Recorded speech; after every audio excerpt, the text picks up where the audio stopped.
said this earlier, Nick Ba. You talked about this earlier today. Duke for the year, 20 points per game. They outscored their opponents, by far number one in the country. They have not played a lot of close games all year. I'll take it a step further. In heading into the tournament, plus 707 point differential. Number one in the country and the best since the 98-99 Duke team. I mean, Duke has hammered people. And so outside of their last loss to Clemson and a little bit of that game against North Carolina in the ACC tournament, Duke has not played in a lot of close games. And it's one thing to play a close game in the regular season. It's a whole nother thing to play a close game in the NCAA tournament when the anxiety is sky high, and if you lose, your season is done. So I look at Baylor, and I think they need to do exactly kind of what UConn just did. They have to try to control the pace of this game, slow the game down. If the game becomes a free-flowing up and down skill contest, not to say that Baylor isn't talented, but they are not as talented as Duke. They got to try to slow it down, muddy it up. And if they do that, put some game pressure on Duke, hasn't been in that spot a ton. Their best two players are two freshmen. You'll see what happens. Way easier said than done, but the recipe is pretty simple. John Shire has some good memories against Baylor. He scored 20 in the Elite Eight against the Bears 15 years ago en route to a Duke National Championship. They are 14-0 all time in this round as a 1 seed. Wow. That is their overall record. So that is, again, you get that when you get blue bloods, right? Yes, you get a lot of 1 seeds. They're a 1 seed for the 15th time.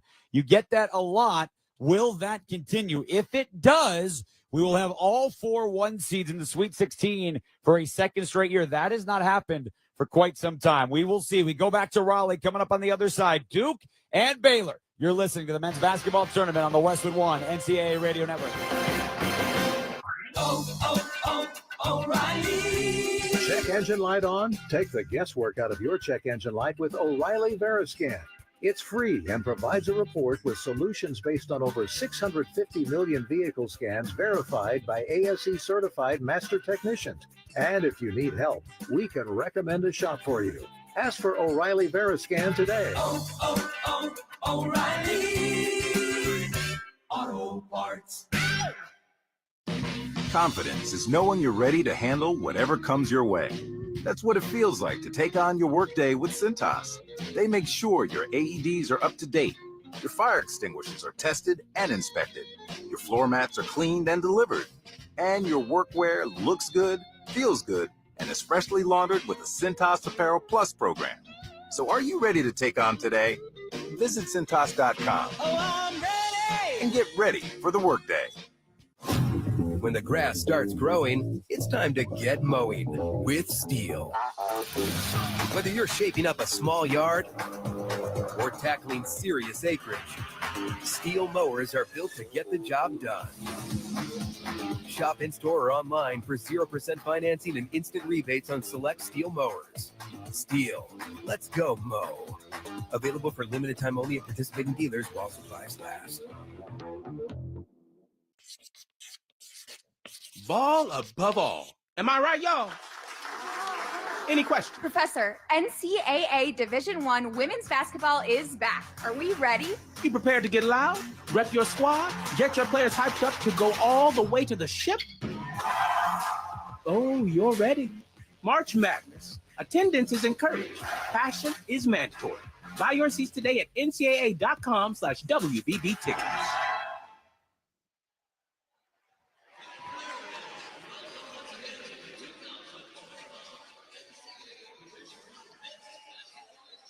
The lights are out here in Raleigh. Baylor and Duke to go to the Sweet 16 in the East region in Newark, New Jersey. Time for the keys to the game, sponsored by Realtors. Buying a home can be a lot, but with the ethical expertise of a Realtor, you don't have to do it alone. Realtors are members of the National Association of Realtors. All right, Sarah Kustok, let's start with the Duke Blue Devils, the 1 seed in the East. What do they got to do? Be efficient how we normally see, and that's both in the shots that they create, but also taking care of the basketball. Taking care of the glass is critical against the Baylor team that is so good on the offensive boards, and that's where they manufacture a lot of their points. So when speaking of the Bears, that's going to be an aspect of attacking the glass, but also can they defend the perimeter in the three-point shot against this Duke team, of which they've had issues throughout the course of the year in protecting the three-point line and more than anything, take care of the basketball. You cannot allow extra possessions to a Duke team that runs like a very well-oiled machine when they get a lot of opportunities. Duke only turns it over 9.5 times per game. They have the best scoring margin in the country as we check the starting lineups. Sponsored by Cintas. Workdays are better when you partner with Cintas. Keep your team protected, prepared, and looking great. Visit Cintas.com and get ready for the workday. Duke starting lineup, Sion James, we heard from him, the transfer from Tulane in his first Duke season. Tyrese Proctor in the backcourt as well, the junior from Sydney, Australia, who's got 12 threes in the last 2 games. Khan Knipple, the freshman from Milwaukee, Cooper Flagg, and Kaman Malawach from South Sudan. James, Proctor, and Knipple, Flagg, and Malawach for John Shire in season number 3 as the head coach. He has a history with Baylor. And before we get to the Bears starting lineup, let's pause 10 seconds for station identification. This is the Westwood One NCAA Radio Network, your home for the national championships.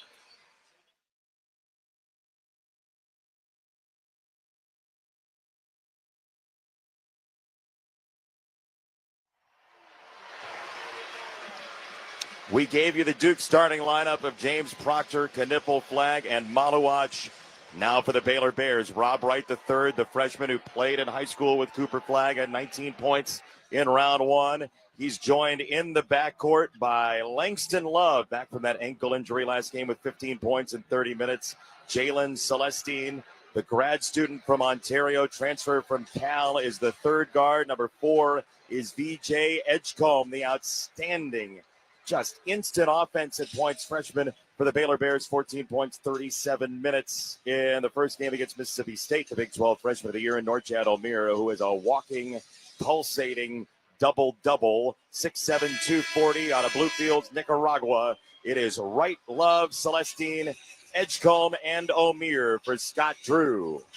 The Baylor Bears in the forest green and gold. Duke in the white jerseys, blue piping.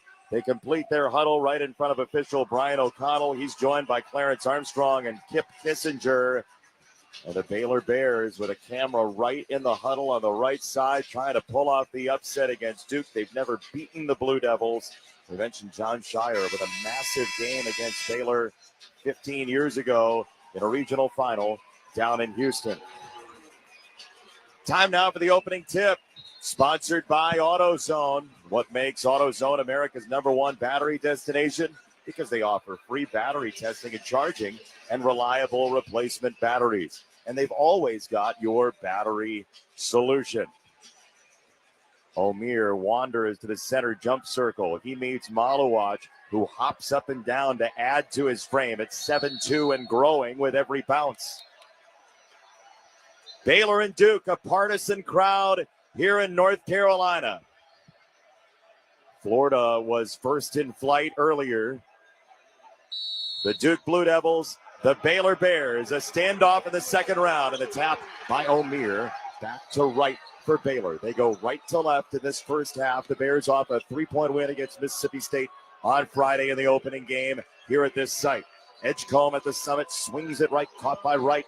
Back to Edgecombe, who doubles back to the perimeter halfway through the shot clock. Wright with the fiery red shoes, blitzing down the lane. He's stopped there. He kicks it into the left corner. It's caught by Edgecombe. He wheels and fires deep left corner. That 3 for Celestine, no good. Offensive rebound for Baylor. Reset 3. Edgecombe at the wing. He tried to will it in, and he missed it off the bracket. Little English, and he couldn't get it to go down. So now Cooper Flagg steers it right. Sion James ducking down the lane. Lefty scoop, no. And a nice box out by Celestine on Malawach for Baylor coming right to left. Rob Wright III, the freshman guard, driving on Proctor, piercing the lane. Kills the dribble around the arc, through Love, into the corner it goes, Edgecombe.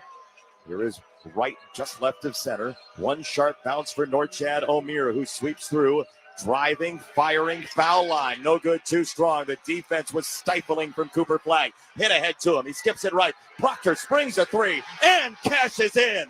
He has been an assassin the last 3 games, and it's 3-0 Duke. And a near steal in the backcourt. We get a whistle. Cooper Flagg overplayed and a foul against the freshman for the Blue Devils. Right out of the gates, Duke's defense looks like it's going to generate a lot of looks for them on the offensive side. You see quickness of the push, Cooper Flag on that left side of the floor to the right side, and Proctor fanning out for a three. And Flag trying to make something, and a turnover from Baylor coming in the out of bounds, but instead picks up a foul. Baylor has the 276th ranked three-point defense in the country as Love probes against Malawach, who turns him toward the baseline. Now out to right, 12 to shoot, back to Love, who bluffs a three. He's got James pinned to him. Wright tries to drive. He's marked closely by Knipple. That shot off the window, no good. Rebound down to the ground and pried free by O'Meara, the double-double machine. Celestine dips in, left side wing, turns and sees Malawach, gives it up low on the right side, and the shot is good for O'Meara. The offensive glass big for Baylor, down 3-2. 17:57 in the first. Cooper Flag, that tall, wide-shouldered frame around the arc for Proctor, who stares at a cut from Knipple. Back to Flag, at the summit, puts it on the deck, leaning over on the dribble. At 6'9", on a drive, down the lane. His shot is no good, but he is wrapped on the arm and fouled by Norchad O'Meara, who played 40 minutes in game number one of this tournament. Malawach moved from the right block to the left block, clearing space in lane for Cooper Flag to be on the attack in that single coverage against O'Meara. Don't want to use a blanket statement, but Baylor can't play without Norchad O'Meara. So I did it. He is so valuable in so many different ways. And there's a lot of terms and phrases used in basketball and sports in general of next man up and fill in the gaps and things of that nature. He does things for this Baylor team that cannot be replicated and even cannot be replicated in the group setting. So the importance and value of him being on the floor, available, out of foul trouble, and to be as free and aggressive as he wants is very critical for how the Bears want to play. 1 for 2 at the line for Cooper Flag. First one good, second one not. And the rebound, Baylor, 17-27 first half in green from Waco, and a tip away toward the sideline. Knipple thought about laying out into the lap of Bill Raftery, and he decided that it was not going to be a great idea. At least not yet. At least not yet. Yeah, Duke right now is so communicative on the defensive side and how they're helping and recovering for one another. And that's where you often see them show so many bodies, given the fact that they have got length and they've got quickness. Into the corner it goes, just saved, looped out to the midline, caught by Wright. He sharply bounces one low on the left side, and a reverse is good. Norchad O'Meara was waiting for it. Downstairs, we're tied at 4. Duke going for some steals that got them out of position. And so, Baylor on a scramble, ties the game 3 minutes in. James turns it high on the left side. Here is Proctor, who points to his left on Flag, skips it right side. Knipple catapults a three and buries it. Con Knipple from Dairyland makes it 7-4 Duke. Into the front court. It is Baylor with a basketball. Wright ambling a slow walk to the right wing. He's mirrored by Sion James.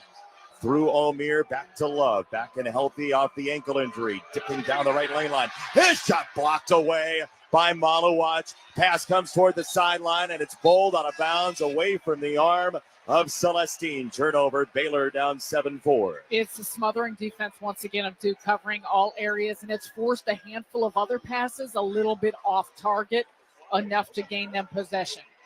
At least it wasn't a live ball turnover for Baylor, so Duke is going to have to go from the set on the sideline, and Knipple shoves it in for Sion James. The Duke fans chanting in unison.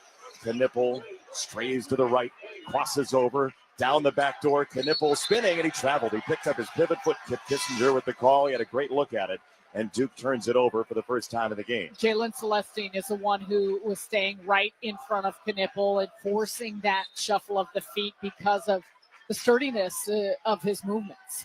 Celestine, 6'7", big guard, long wingspan. Transfer from Cal by way of Long Island Lutheran. Into the left corner it goes. Celestine tumbles a pass into the post. O'Meara standing tall, backing in on Malawach. Flag showing a dig. He does not come. O'Meara puts it up and in. Driving down low with the shoulders out. Cooper Flag might have gotten hit in the face. Yeah, he leans on that. Yeah, poked in the eye off that possession. just what he needs after the injury in the ACC tournament. So Baylor has 6 for Norchad Omier, and there's a timeout on the court. Sponsored by Rocket. Own the dream. Duke 7, Baylor 6. 15:48 to go first half from the Westwood One NCAA Radio Network. This is the men's basketball tournament. Did you know? VA home loans are a key to home ownership for those who served.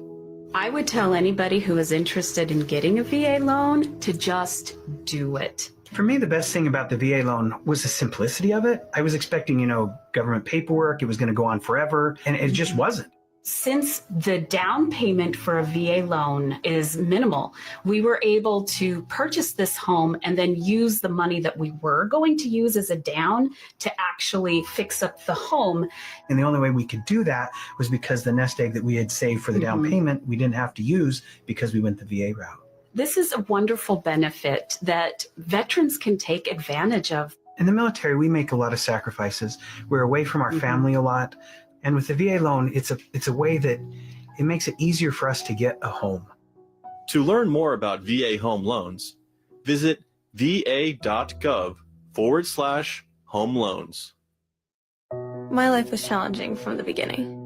Daisy spent most of her life in and out of foster care. It's always in the back of your mind. When am I going to have to move again? Daisy finally has the safe, permanent home she deserves, thanks to the work of the Dave Thomas Foundation for Adoption, which is committed to finding forever families for the longest waiting children in foster care. Learn more at davethomasfoundation.org. At Movember, we're best known for the mustache. Well, here's the thing. Men's health deserves support year-round, which is why we're more than a month, more than mustaches. All year round, we're doing more. We're delivering more research, more treatments, doing more to help men live happier, healthier, longer lives. But we need your support, because the more we can do, the more fathers, brothers, partners, sons we can protect. Movember, more than a month. Learn more at Movember.com. Furnished by Movember.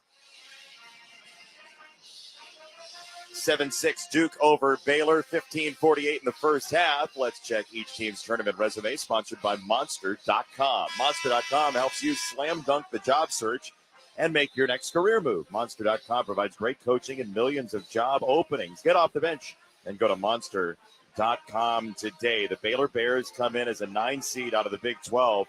For 14% of the year, they've had their full complement of players. They've dealt with so many injury in and out of the lineup situations. For the Duke Blue Devils, they opened 4-2. They're 28-1 since. They have a plus rebounding margin in all but 7 games this year. And they've lost 1 time since that 4-2 start. That was at Clemson. 7-6 your score. Cooper Flagg squinting a little bit as he comes back in after getting poked in the face. He broke his nose back in high school, so he'll be fine. Flagg into the front court, does an about face, and hands it off for Sion James. Easy for you to say. Well, yeah, let's not try it. No need to poke me in the eye to see if it works. Here's Knipple, killing the dribble through Flagg. Turn it right. Proctor, another 3 on the way. That's too short. And the rebound soaring in. VJ Edgecombe, the Bahamian freshman, into the front court. Twists to a stop, met by Knipple, and he'll throw to Norchad Omier, a shoulder high dribble for the big guy. He mazes to the left, down the middle of the lane, and cut off by Gungba, Patrick Gungba II, the freshman from Northern Virginia, into the game for Duke. He awaits the arrival of a 3 left of the circle for Roach, and he knocked it down.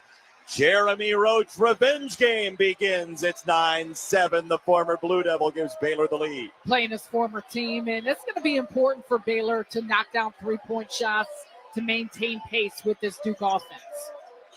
Flagg a drive. He wheels in the lane above the foul line. Restarts his move. Gets jostled. Kicks it left side to Knipple for 3. That swirls around and out. And the rebound for Jeremy Roach against his former team. 11 tournament games in Duke colors. Roach skids down the left lane line. Puts it up off the window. No! And the rebound down for Cooper Flagg. Left to right, Cooper Flagg goes long strides right down the lane. Bulling to the rim, and he is fouled. He gets splayed out down to the deck again. He takes hard fall after hard fall. And 2 free throws coming at 14-26 in the first. Good rebound by Duke. And the interesting part, we'll see how Baylor chooses to crash the offensive glass as opposed to understanding the importance of transition defense, given that the Blue Devils will look to push. They do grind you, too, in the half court. Duke's defense averaging 19 seconds of possession. So then they turn it into a break as that free throw is good for Cooper Flagg. Robinhood Gold gets you a 3% boost on annual IRA contributions. The new gold standard is here. Sign up at robinhood.com/gold. Our statistician, Tim Bickford, also Cooper Flagg's cut man, says the eye is swollen and red for Cooper Flagg. We'll check CompuBox at halftime. Second foul shot is good. The eyesight was 20/20 there. We're tied at 9. Thanks, Tim. Baylor and Duke, 14-22 to go. Half number 1, and the Bears into the front court.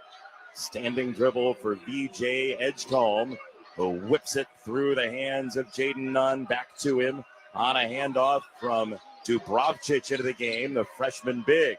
Baylor going to the bench. Dubrovcic a screen. Here is Edgecombe stepping back, kills the dribble, hands it off high on the right side for Nunn. Pretty good three-point shooter. He skates top of the key, drives down the lane, puts it up with the right hand. No, draws iron at the horn. Duke clears the rebound, though. Hit ahead, left flank. Foster kicks it for Proctor, who doesn't take the three at 13:48 in the first. Perimeter right, Knippel with the ball. Flagg wanted to set the screen. He rolls into the short corner, backing in on Edgecombe. 2 freshmen going at it. Flagg mid-lane. He got bumped. He scores, and a foul. He got crowded out. And Cooper Flagg, with his torso moving one direction, the ball the other, gets 2 and a foul and a 2-point lead. His shoulders remain square, and so he was sideways going into the body of VJ Edgecombe and trying to create space. He's got size at 6'9" above him, but every time he turns to release, it's the shoulders that are square to the basket. He's a tough customer. We mentioned it the other day. The broken nose comes back into the game. The coach thought he was done for the day. He came back 5 minutes later. Coach said, you go in for whoever you want to go in for. And his mom, by the way, when Cooper Flagg gets into game mode, she is on the record. She says she calls it crazy eyes because he just gets into that zone. He sets a tone for this team, and you can see it in how they play that type of intensity. And that's there overall, but there's a different level that comes with it. His team leading by 3. Baylor on the basketball, stalking the arc. Top of the key, Love bluffs a 3. Spin it right, Edgecombe, a jab step. He slices down the lane. Lefty scoop, swooping through the lane. That trickles down for Edgecombe. There's that NBA talent that Baylor has gotten used to. Extension and reach. He comes from that right baseline and goes all the way across the lane against a couple Duke defenders. Majestic, sort of bird-like through the lane. Duke has it top of the key. Proctor sets sail on a 3 and cashes in again. Second one for Proctor. This one straight away. It's 15-11 Duke. Douglas had a really nice screen there to free him up for a lot of space up top.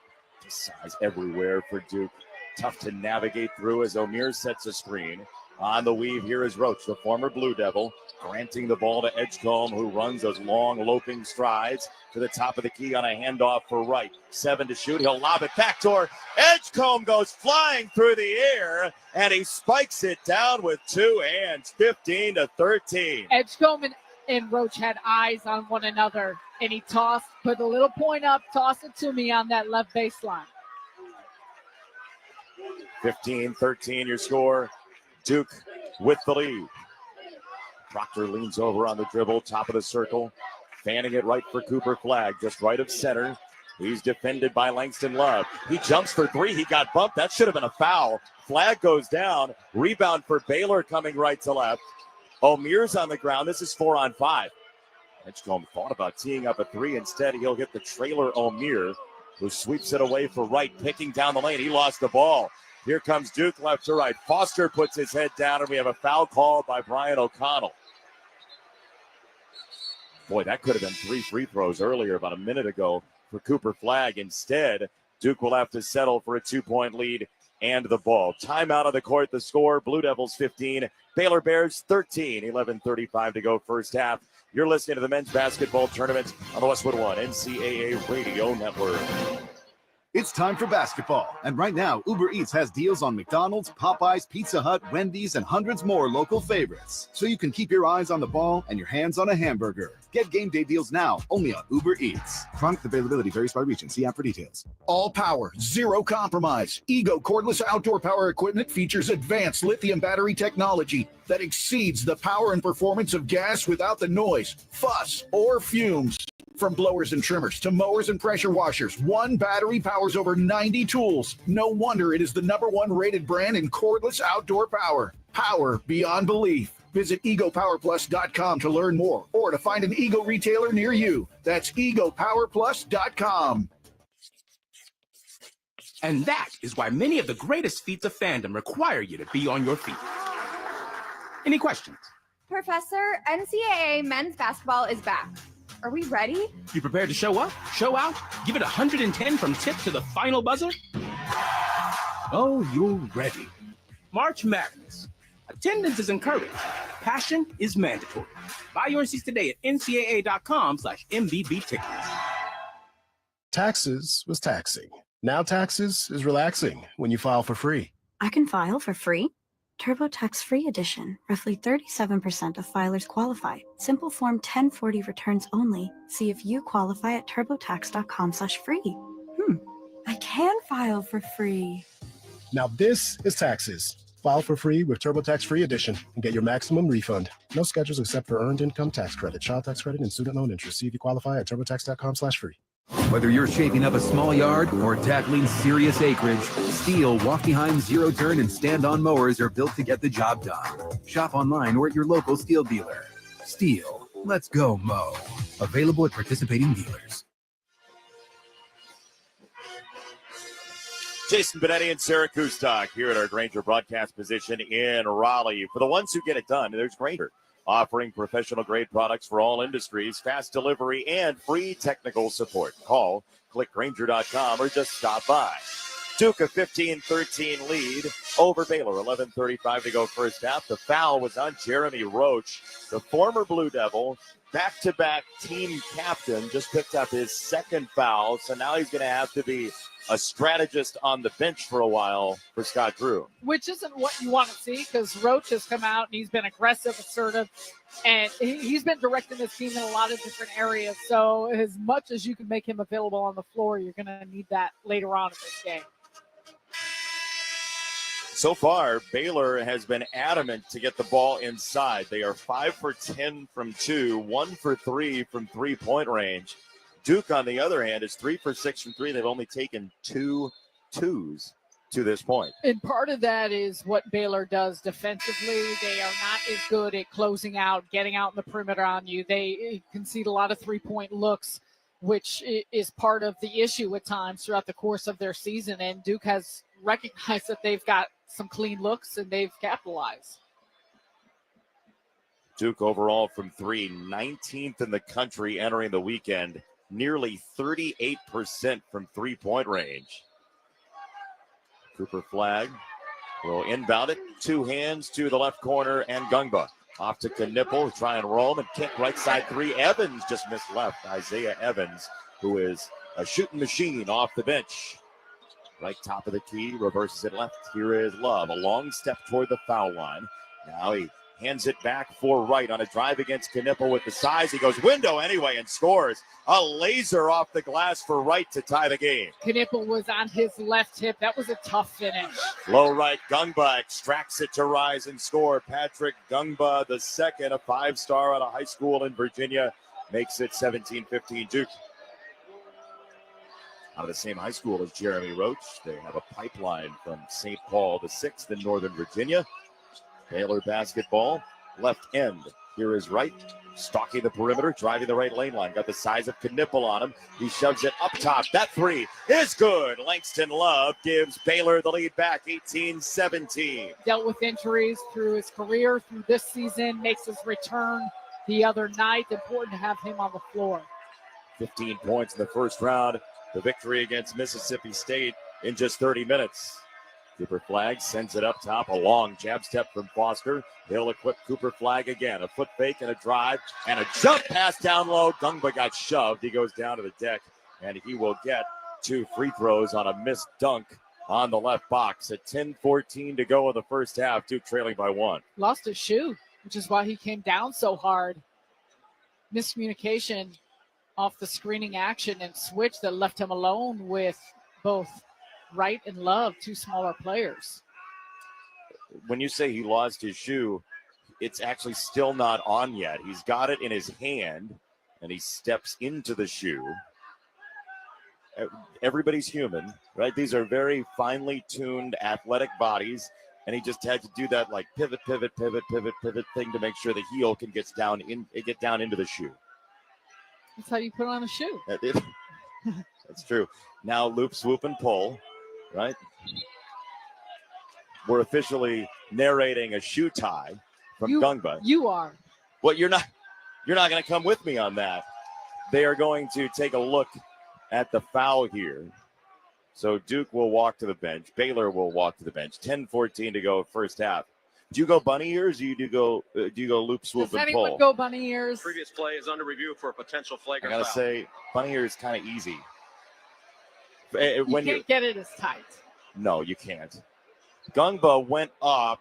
He got shoved. We're looking at the replay, and the question is, was there anything reckless, needless, excessive here? He got pushed from behind by Langston Love, and you can call it a dangerous play if it's going to affect the way he lands.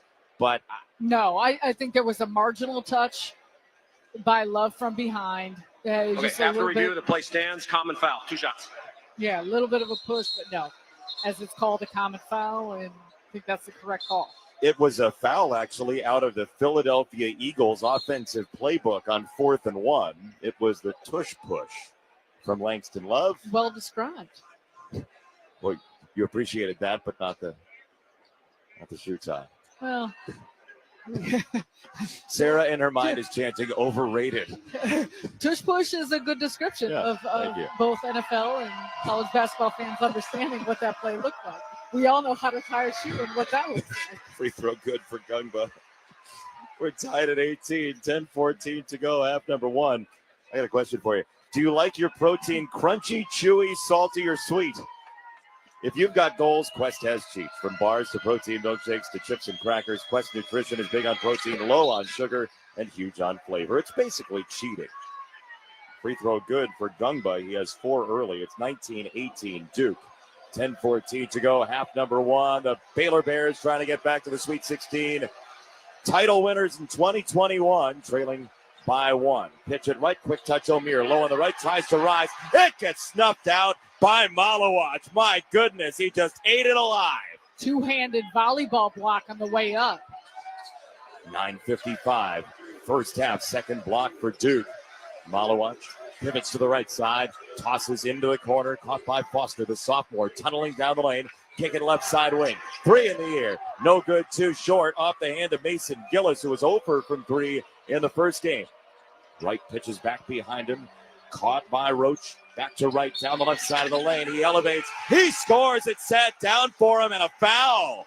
Little backspin from Rob Wright III, Cooper Flagg's high school teammate, takes the lead back. Wright has very good touch around the basket when it's longer extended release points. You see that now on the left side. He did it earlier on the right side. A great job by him in embracing the contact and still being able to finish through it with the strength of his upper body. 20-19, Baylor with the lead. A young man who went 33-0 at Montverde after being a state title winner in Pennsylvania for the powerhouse Newman Goretti. He fills up the free throw, 21-19. Baylor with the lead. Knipple called for the foul. That's his first. Duke basketball left to right. The Blue Devils have been one and done. No offensive rebounds yet. Low right, shot off the window, ladled in by Foster. Don't need an offensive rebound. You get that close. We're tied at 21. 9:13 to go, half number 1. Blue Devils fans standing on the left side, exhorting their team, trying to get into this thing and make a run out of it. Outside left, Langston Love tossing it right to Edgecombe. He is stapled to by Proctor, who now picks up right at the right wing. 5 to shoot. He dances by him down the lane. Jump stop. Shot up for 2. No good off the rim. And a rebound foul called by Kip Kissinger against Duke down low.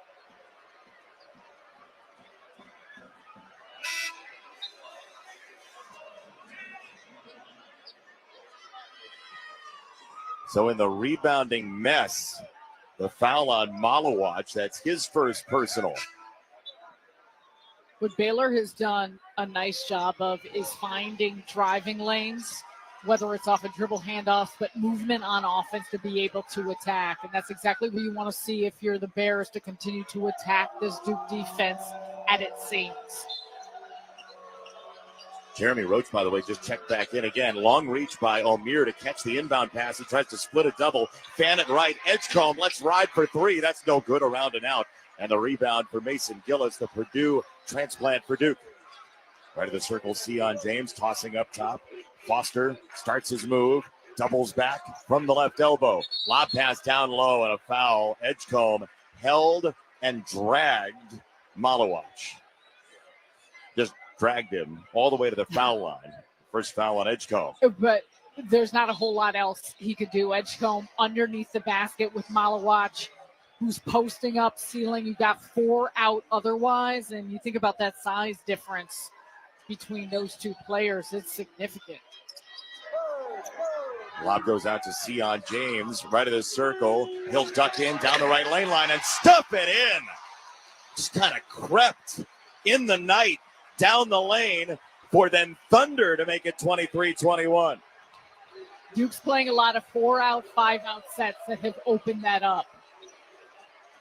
Baylor has a guard down low, Roach. He extracts himself to cut to the left wing, won't get the ball. Instead, Langston Love dribbles to the right, fires a 3 right of the circle. That's good. Dead center. Langston Love's second 3 of the first half. Baylor hanging around, leading by 1. 24-23, 7:45 to go, half number 1. Malawach elbows out, throws it off a teammate, nearly out of bounds toward the sideline. It does go out of bounds to the Duke Blue Devils. That was Foster, who didn't catch the pass and nearly led to a scramble that gave Baylor the ball. Instead, it'll be Duke basketball when we come back. Time out of the court, the score. Baylor 24, Duke 23, 7:39 of the first half in Raleigh. You're listening to the men's basketball tournament on the Westwood One NCAA Radio Network. One of life's greatest mysteries has finally been solved. Who let the dogs out? It's Spruce, the new hardworking, worry-free weed and grass killer that's safe for use around people and pets. When used as directed, spray the leaves for visible results in just 1 hour and dead weeds in just 1 day. You spray, they play. Weeds die by the next day. Find Spruce wherever weed killers are sold.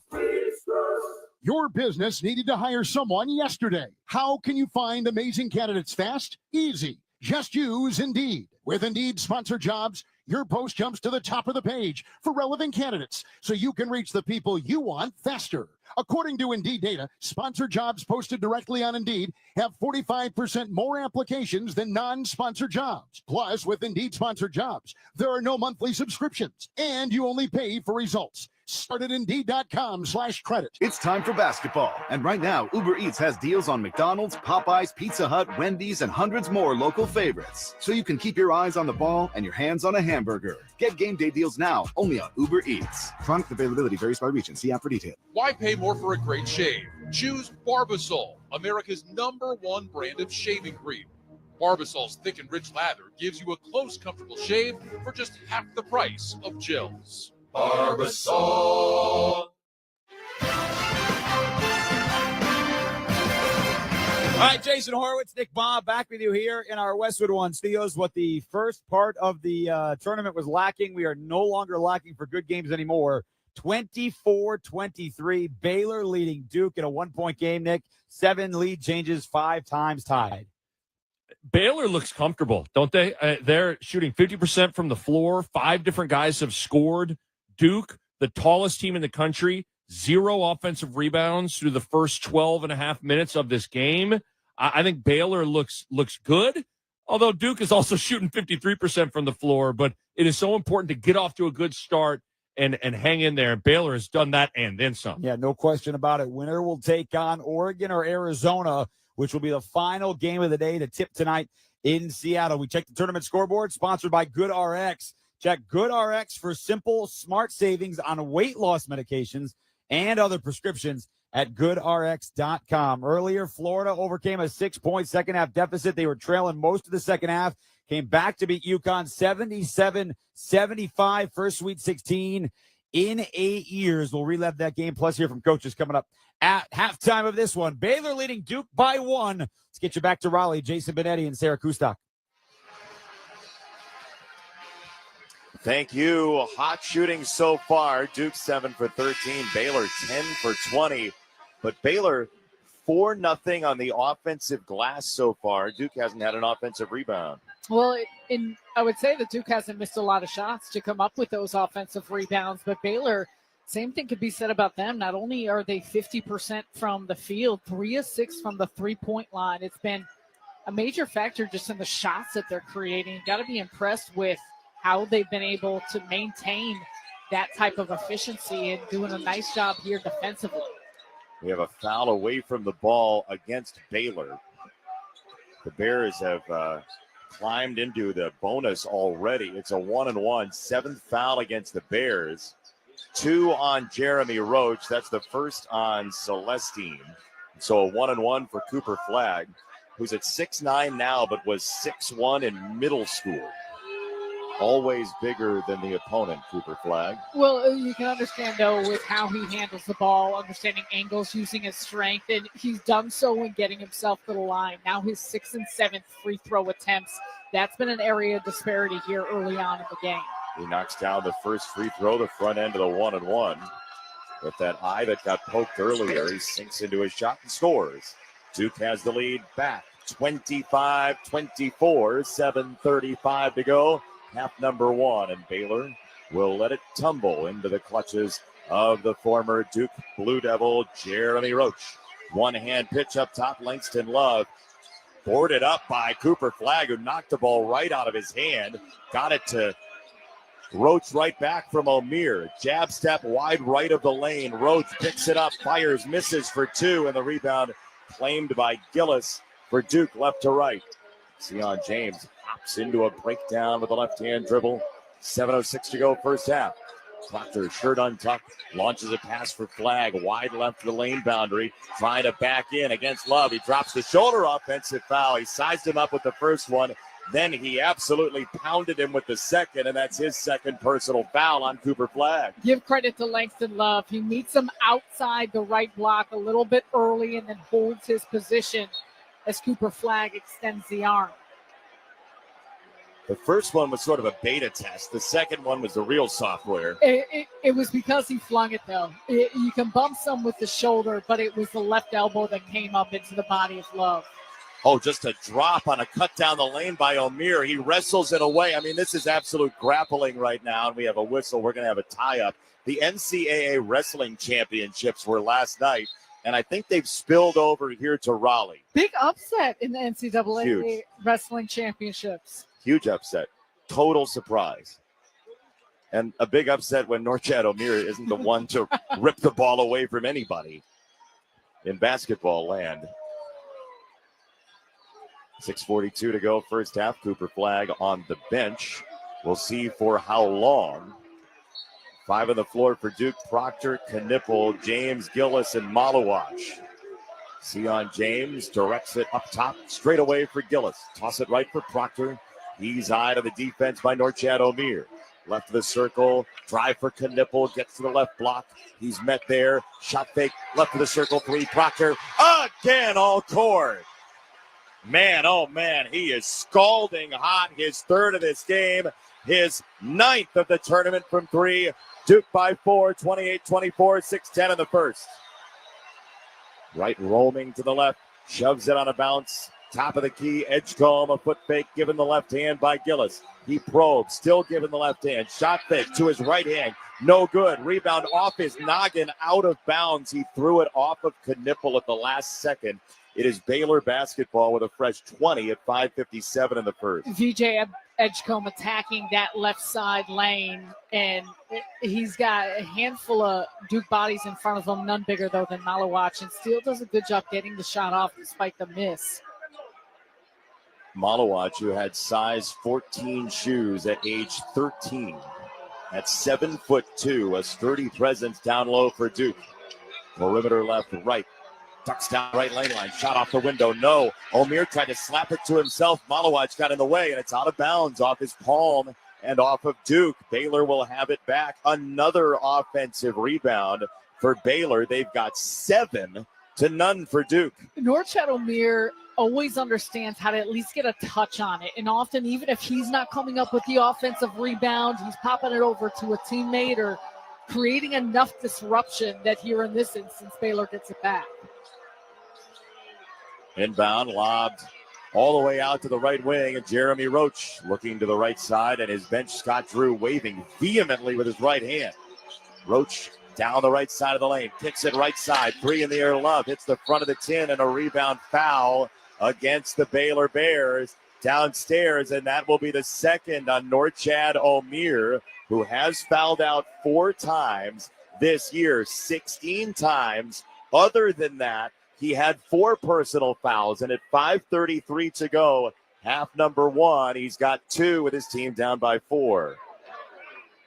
Later on, we'll select the smart coaching move of the day, sponsored by O'Reilly Auto Parts. Think O'Reilly Auto Parts for all your car care needs. Get the parts and service you need fast from the professional parts people at O'Reilly Auto Parts. Malawach to the foul line, a 1-and-1. He's from South Sudan. His family fled to Uganda with the war going on in South Sudan. Malawach loved basketball so much in his teenage years, as the free throw is up and good. The phone company in Uganda, as the story goes, would give them, he and his brother, cheaper data after midnight. So in order to watch basketball highlights, they would stay up until midnight and beyond so they could use data at a lesser price to watch video of this game, as the second free throw is good, and Duke takes a 6-point lead, 30-24, 5:33 in the first. That's dedication as Malawach walks out to a huge roar. All I can say is wow. A lot of levels to that, and all that you love now getting him here to this stage. Baylor basketball left end, a drive thwarted by Love by Mason Gillis. Now to Roach with 2 personal fouls. The former Duke compatriot plays it right side for right. Perimeter right drive. Down the lane, he wheels, he leans in. His shot is smoked by Gungba, out of bounds over the end line. That was a buzzsaw. In these last few possessions, you're seeing Duke's length and size really come into play because everyone's staying and guarding their yards. So individual defenders are keeping in front, and then when you got some of those ability to guard out of range and help like Gungba did there, it makes it very challenging to get off a clean look. Even the inbound's difficult. It's Omier pulling himself away from Gungba to toss it back and left for Love. 3 to shoot, trying to bull down the lane. He nearly traveled. He threw it up top. Roach, a bailout 3 is too strong from the summit, and the rebound for Gungba. Duke left to right. Sion James in a trot, tosses for Proctor. Quick pass, right back to James. He stabs down the left side of the lane. He wheels, he fires in traffic. No, second chance didn't go, but he is fouled, and 2 free throws coming. That is stick-to-itiveness for Sion James, and he'll get 2 free throws after we heard him pregame, Sarah, talk about knowing Duke has a size advantage, playing tough there. Well, James on that left side comes up with his own rebound after missing a shot. He's got Roach on his back, right around him. Omier trying to come up with it as well. It is some strong play there by Sion James. Maybe most importantly, it's the 3rd foul on Norchad Omier. They do get him for the foul, so 2 free throws for James. 90 career double-doubles in college basketball, as the free throw is no good for James. And Omier's going to have to sit. Celestine comes in, 4:47 to go, half number 1. March Madness is coming to a court near you. Experience it live as the nation's best college basketball teams compete for a chance to cut down the nets. Secure your seats today at ncaa.com/MVP tickets. Second foul shot for James, 83% for the year. And that one does fall for him. Kind of stuck in midair, paused for a second, and fell through. Duke by 7. Largest lead for the Blue Devils today. What can Baylor do size-wise without the barrel-chested Norchad Omier? We'll try and take advantage with your quickness, and part of that will be spreading the floor if there's an opportunity to knock down three-point shots, but it's come down to some nice screen setting and finding those seams to still get to the basket. Rob Wright's going to have to be part of that. He's watched closely by James, who tips a pass in the air and slaps it back to Gillis. Duke has all the energy right now. It's a lob down low on the right side. Gungba got held to wave off the shot. He was in a thicket of green jerseys like he really was, lost in a national park somewhere. This is the more challenging side, and Duke recognizes immediately the size advantage, and they go inside to Gungba. A long advancement of a pass from well beyond the three-point line down to the block. Foul on Rob Wright, the third. Timeout on the court, the score. Duke 31, Baylor 24. You're listening to the men's basketball tournament on the Westwood One NCAA Radio Network. When the grass starts growing, it's time to get mowing with Steel. Whether you're shaping up a small yard or tackling serious acreage, Steel mowers are built to get the job done. Shop in-store or online for 0% financing and instant rebates on select Steel mowers. Steel, let's go mow. Available for limited time only at participating dealers while supplies last.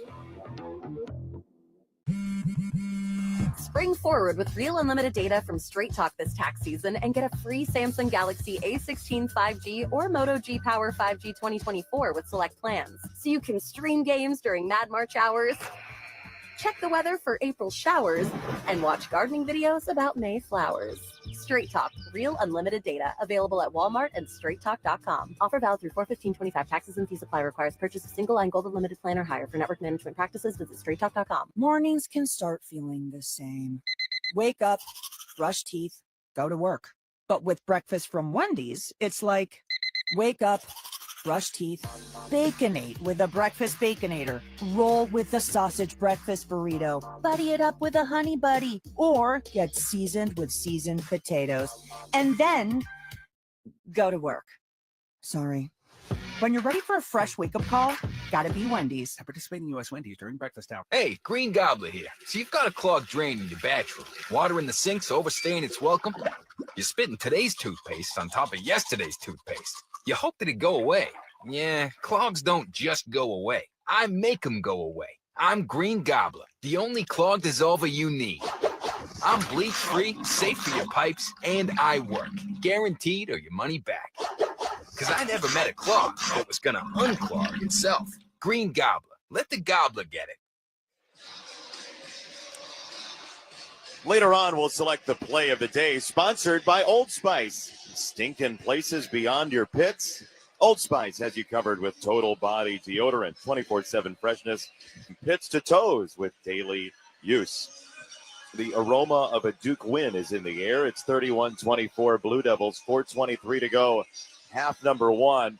During part of the timeout, Scott Drew, the Baylor head coach, in his white pullover, was talking to both Kip Kissinger and Clarence Armstrong, two of our officials. He's not happy that Norchad Omier has been hamstrung with 3 personal fouls. His double-double maker is on the bench after having the first 6 points for Baylor. It affects every part of how Baylor plays, and that's the challenging thing here in this final 4:23, and some decisions for Scott Drew when and if he decides to reinsert him back into the game, given where the score is at. But it's the offensive side, it's the defensive side. It's something that now Duke will have to recognize in ways to exploit, which they did that last possession, which is why Gungba is currently on the free throw line. Patrick Gungba, the second, shooting the 14th foul shot for Duke already today. The Blue Devils 11 for 13 at the line. First one is good. Coming into this game, Duke had taken 150 more free throws than its opponents this year. We're talking about right around 5 per game for the Blue Devils as that one crawls down for him, and the largest lead for Duke at 9. Size on the inside, Cooper Flagg, a huge part of that. And then they have perimeter players who are looking to attack and pick up a lot of those in trips to the free throw line. Dubrovcic, the freshman, playing a lot of minutes here. Edgecombe on a drive, goes window, no good. Second chance does ring in for him, low on the right side. 2 and a foul to give him 6 for the ball game and finally break a 10-0 run for Duke. And if someone's going to be the guy, it's got to be Edgecombe. You see it aggressive in how he attacks right out of the gates. He goes on the left side, left lane, straight at the basket, comes up with his own rebound. He's bouncy, he's wiry, and he can find some of those spaces and gaps within a defense that oftentimes don't feel like they're there. Free throw is good. You said that like you had to play against this defense, right? There's a little like, oh, where is it? Where is it? Well, when you're as quick as he is and as long as strides, that's what helps get you to places on the floor. Ball tipped out of bounds off the Baylor bench. It will go back to the Blue Devils when we step aside. Timeout on the court with the score. Duke 33, Baylor 27. 3:57 to go first half in Raleigh, North Carolina. You're listening to the men's basketball tournament on the Westwood One NCAA Radio Network.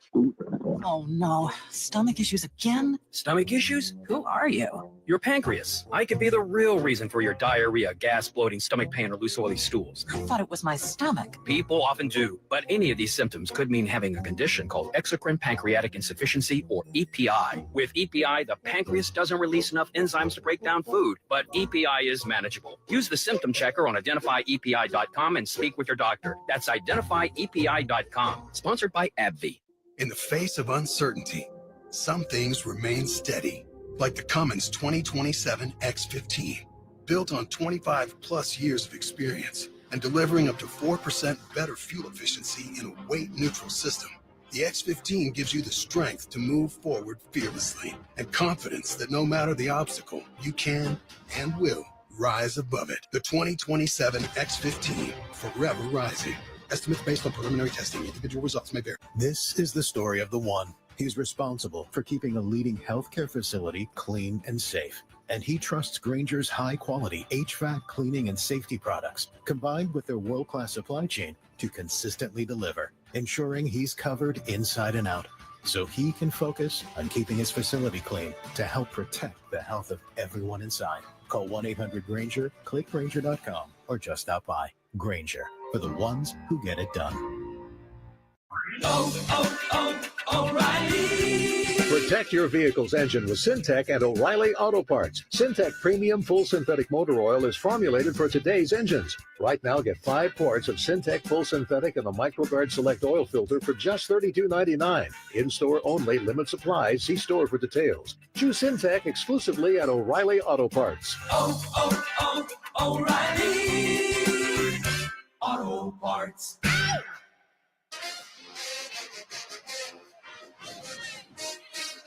33-27, Duke the lead over Baylor, 3:57 first half. It's time for the Coles fact of the game. A short history between Duke and Baylor, but in the NCAA tournament, 2010, Houston, Texas was the site, and the Duke Blue Devils, who were trailing at the half, got the better of Baylor with a 46-point second half. John Shire, the current Duke head coach, went 5 for 10 from 3, 20 points.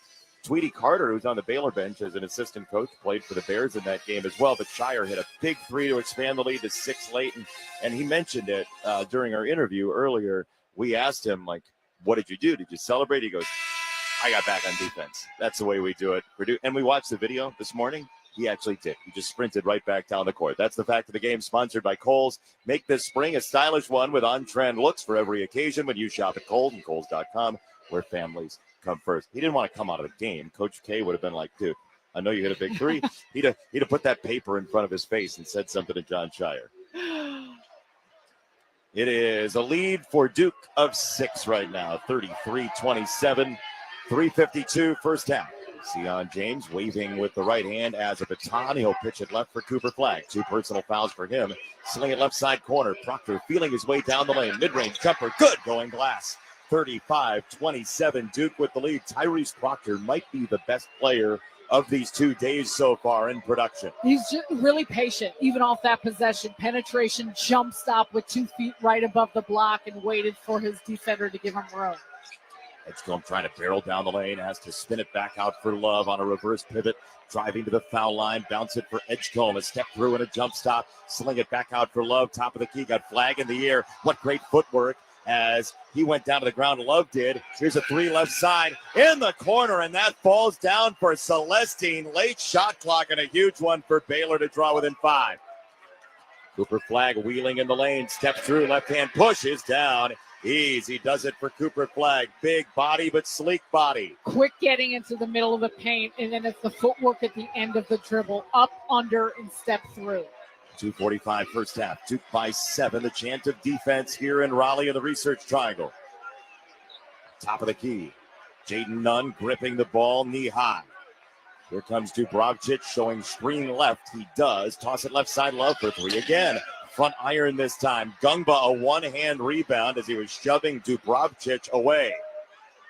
High left, Gillis thought about triggering a 3. Did not do it. Instead, they'll go through Gungba, who will drop it for Cooper Flagg.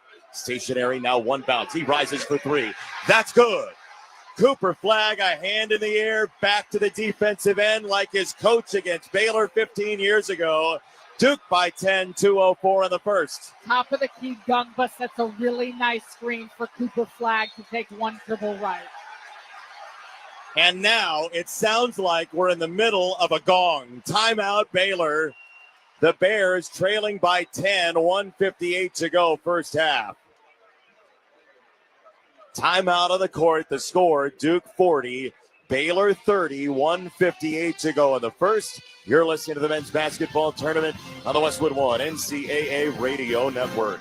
Your business needed to hire someone yesterday. How can you find amazing candidates fast? Easy. Just use Indeed. With Indeed Sponsored Jobs, your post jumps to the top of the page for relevant candidates so you can reach the people you want faster. According to Indeed data, sponsored jobs posted directly on Indeed have 45% more applications than non-sponsored jobs. Plus, with Indeed Sponsored Jobs, there are no monthly subscriptions, and you only pay for results. Start at Indeed.com/credit.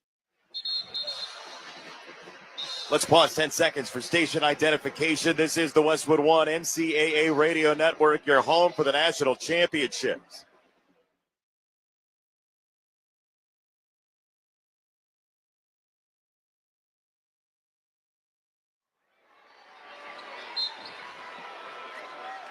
Duke's only missed 7 times all game from the floor, 11 for 18, 13 out of 15 at the foul line, leading by 10.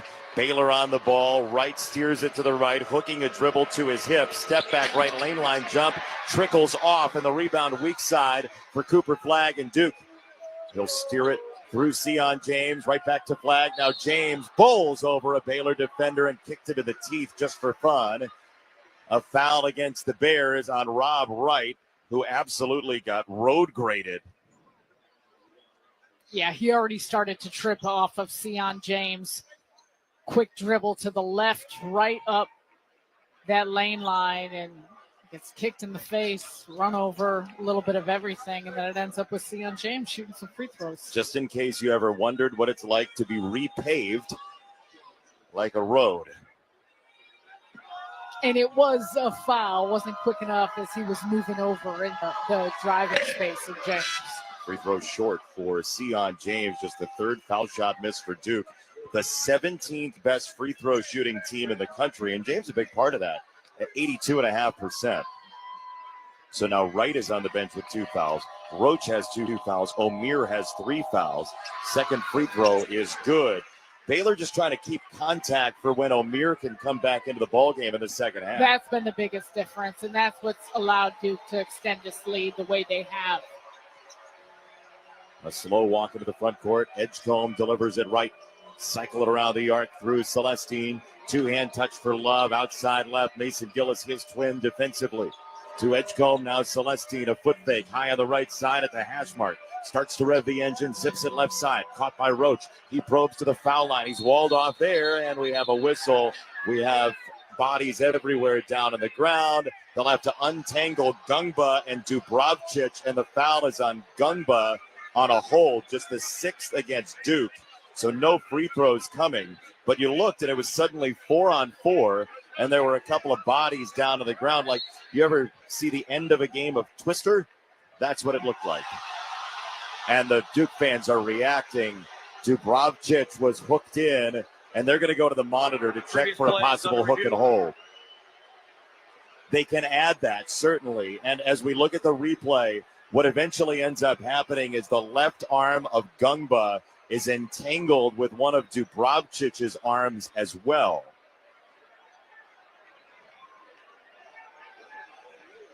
.113 to play. The officials are at the monitor taking a look. The question is, did you clamp and did you hold it? Dubravcic, as we look at a replay here, is barking through Brian O'Connell, our official. Marino Dubravcic, at a split Croatia, has only played 52 minutes all year. He's had to play because of Omir's foul trouble and Josh Ojanbuna's injury on February the 8th against UCF. Watching the replay here, Sarah, this looks a lot like the call that should have happened if the rule was in place with the Purdue injury a number of years ago. If you clamp and hold and you keep it there, it's typically fish in a barrel, hook and hold. The officials are talking it over. Dubravcic kind of backslid him. Yeah, well, he backslid it, and he kind of pulls Gungba down as he's going down because of the hook. He didn't tuck it in and hold it, but he did enough to then pull the arm of Gungba, which made him topple over him. The score right now, Duke 41-30 over Baylor. And the reason for the rule is to prevent arm injuries like we saw years ago with the Boilermakers in this tournament. The crowd is groaning with every new look at it. If the crowd was allowed to make the decision, they would have minutes ago. The one thing I will say as we sit here courtside and watch the replay is that Gungba initially does hook the arm of Dubravcic, and then when Dubravcic is starting to go down, that's when he pulls Gungba's arm. So there's a small bit of cause and effect here. The call initially was a foul on Gungba. We'll listen in to get the call. And Kip Kissinger goes to the mic. They're simultaneous. All right, after review, we have a common foul on 21 Duke, or White. And then we have a flagrant 1 hook and hold on 22 Green. Will be 2 shots for Duke in the ball. So Gungba initially hooks the arm of Dubravcic, which is part of that foul. But then to your point, the hook and hold comes after. It looks like the right call. Yep. Would you agree? Very much so. Yeah. Yep. So 2 free throws for Gungba, who is perfect at the line today. He's 4 for 4. He'll operate at the right side lane. First free throw is good. Just clipped the front of the iron as it went through the net, and Duke has a 12-point lead, its largest of the afternoon. 6'11" freshman Manassas, Virginia. Gungba's second one, a line drive, does sink home for him, and Duke has a 13-point lead, 1:13 to go first half, and the ball. The inbound will come near the basket stanchion. The Blue Devils have 5 on the floor, but nobody was out of bounds for a moment. It will be Cooper Flagg to trigger it in. Baylor backed off for a second. Now Roach approaching Sion James. Inbound for Flagg. Got it to James. 1:10 to go first half. James racing toward the front court. Roach step for step with him. Arm's length. Hand on his left hip. James back to the goal, side saddle now. Toss it left for Proctor. Big first half for him. He's got 11. On a lob, Cooper Flagg brings the hammer down. 45-30 your score, 54.1 to go. in half number one, and the Blue Devil faithful are standing. Miscommunication defensively by Baylor. And you want to talk about a big-time throwdown. You've got this crowd on their feet. That's nice delivery and a great flush by Cooper Flagg. Time out of the court. The score, Duke 45, Baylor 30. 54.1 to go. They'll change it now to 55.2. You're listening to the men's basketball tournament on the Westwood One NCAA Radio Network. Pro Savings Days are back at Lowe's with limited time savings on the supplies pros need. Get up to 40% off select major appliances. Plus, save an additional $100 on every $1,000 you spend on select major appliances. And don't miss your chance to activate and earn 3 times the points on select DeWalt and Klein tools. Lowe's, we help, you save. Valid through 3/28. Selection varies by location. While supplies last. See associate or Lowe's.com for more details on qualifying items. 55.2 to go. Half number one. Norchad O'Meara back on the floor with 3 personal fouls for Baylor. Scott Drew hoping he doesn't pick up a 4th. They need him in the game, though. Love picks up his dribble, kills it mid-lane. Kick out left wing. 3, no good for Roach from the corner. And the rebound ricochets. Pinball to Sion James and Duke. 30 seconds to go. Half number one. Differential about 9 seconds. Clock to game clock. Sion James locks eyes with John Shire, his head coach, and his 3,000-plus high school points, plus a title at Duke. James right of the circle, breaks left, throws it right, caught by Foster. Back to James, who bluffed the 3, got the flyby.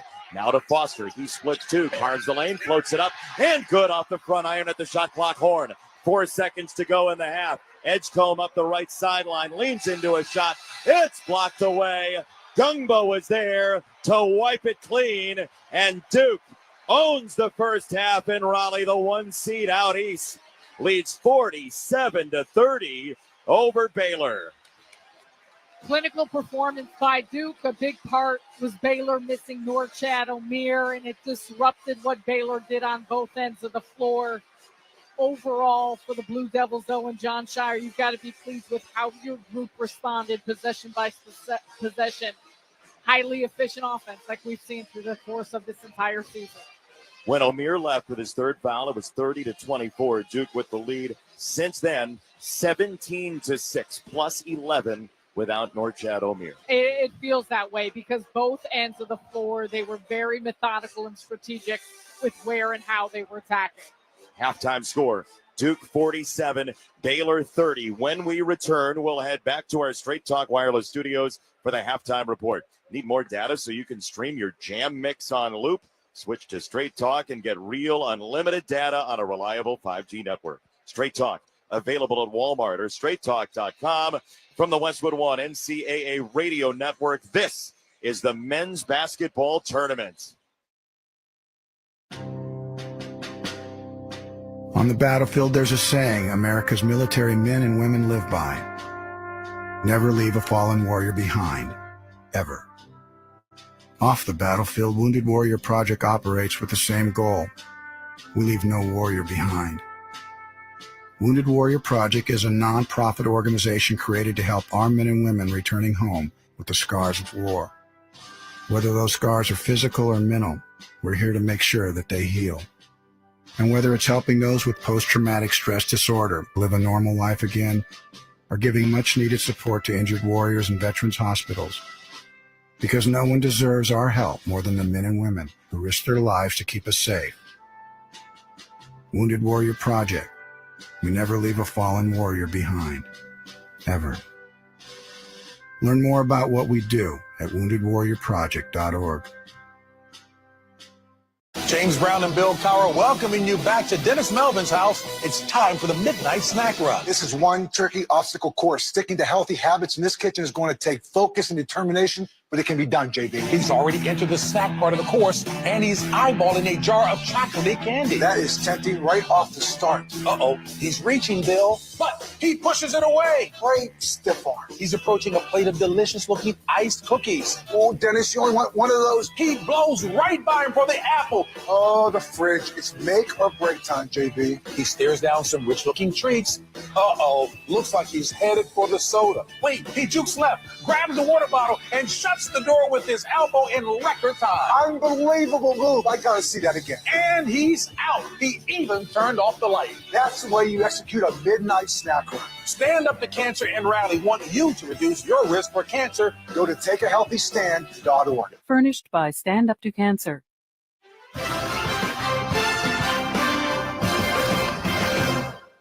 All right, Jason Horowitz, Nick Baugh, happy to have you back with us here in our Westwood One studios. It's a one-sided affair when it didn't look like it would be one-sided affair. 47-30, Duke the lead at Baylor. When we were with you at the under-8 timeout, Baylor led by 1. Yeah. So from that point forward, you're talking about a 24-6 run over the final 7.5 minutes of the first half. Thought the size and the depth just wore on Baylor as the half wore along, and fouls and free throws became a big story.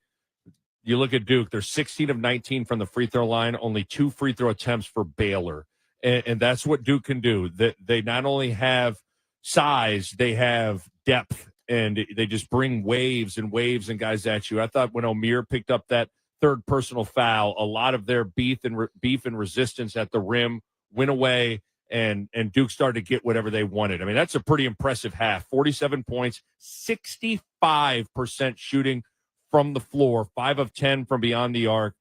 Cooper Flagg looked good as the half wore on. He got poked in the eye early on, but he finished with 15 points. Just pretty solid half from the Blue Devils. All right, so we got a 17-point game in a 1-9 matchup. Why don't we take you to another site? Oh, we don't have any other games right now? Oh, doesn't happen today at this point. All right, fine, we can. All right, we'll tell you what happened earlier today, because the other game on that floor, the 1-8 matchup between UConn and Florida, was very entertaining. It was tied at the half, 31 apiece. UConn led for most of the second half, but Walter Clayton, one of the best players in college basketball this year, man, did he finish strong for the Gators. To Condon, big to big, around the arc right. Clayton's got the dribble. He pounds it into the deck. He fires a 3 and got it. Same spot, same result. Walter Clayton Jr. is a volcano in a heartbeat.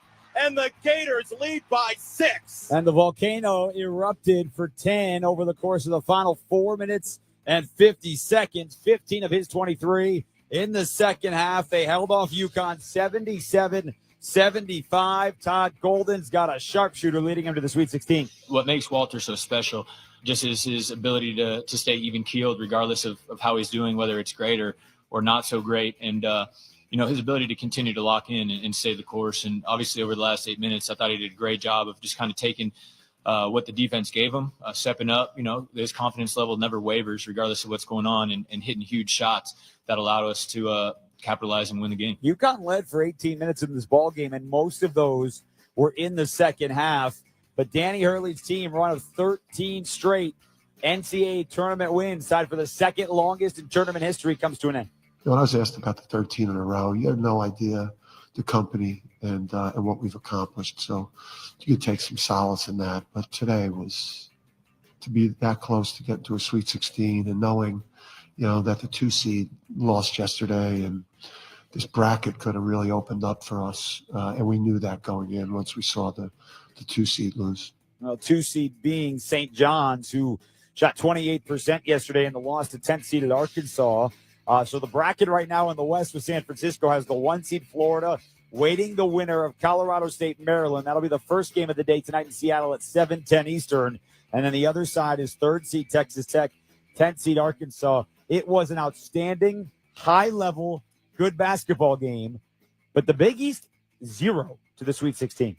Yeah, and obviously disappointing considering the fact that St. John's had just a magical season. But I will say everybody else, Creighton 9 seed, UConn 8 seed, Marquette 7 seed. So would have maybe been a difficult path to get a bunch of teams punched through to the Sweet 16. But I can't say enough about Walter Clayton Jr. for Florida down the stretch. And Jason, especially in the NCAA tournament, but the game has a way of simplifying in crunch time, and it's less about scheme and about plays, and it's more about players.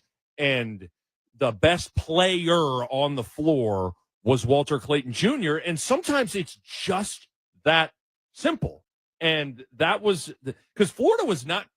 What would you say? I know this is very subjective. I'd give they had their C plus game today. Now you get out a lot to do with that, but man, did Walter Clayton have his A plus game down the stretch? Well, I was going to say they might have had a C game overall, but the final 8 minutes was a solid A minus and a trip to the Sweet 16. All right, it is a 17-point Duke lead. Looking to join them in the Sweet 16 and have all 4-1 seeds halfway home to the Final Four. You're listening to the men's basketball tournament on the Westwood One NCAA Radio Network. Some people just know they can save hundreds on car insurance by checking Allstate first at 888-ALLSTATE or allstate.com. Like you know to check your sunroof is closed first before driving through the car wash. Whoa, whoa, whoa, whoa. Oh, no. Wait, whoa. Yeah, checking first is smart. So if you want to save money, check Allstate first at 888-ALLSTATE or allstate.com. You're in good hands with Allstate.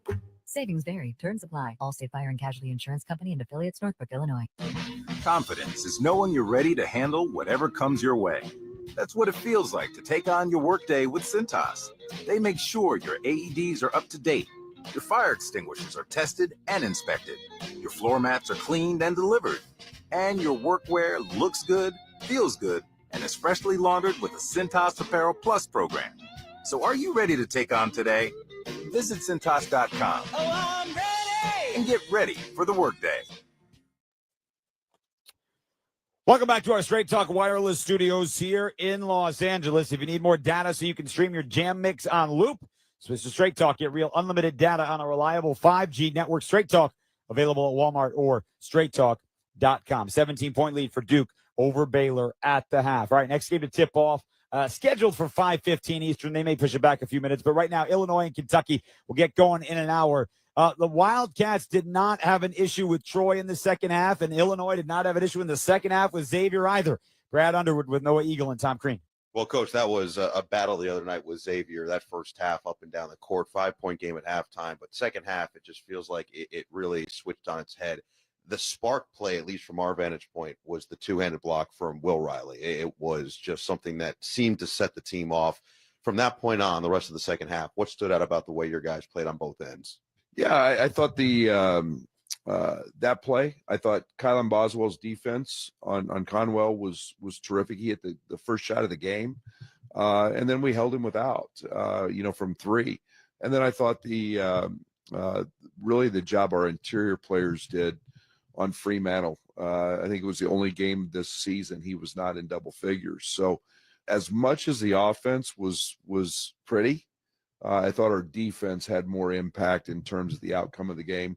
And then we were plus 20 on the glass. Brad, your team is so good rebounding the ball, and especially offensively. And you've gone against other fast-breaking teams, and Kentucky is certainly one of those teams. How do you balance getting to the glass, but also making sure that you're getting really good transition protection at the rim?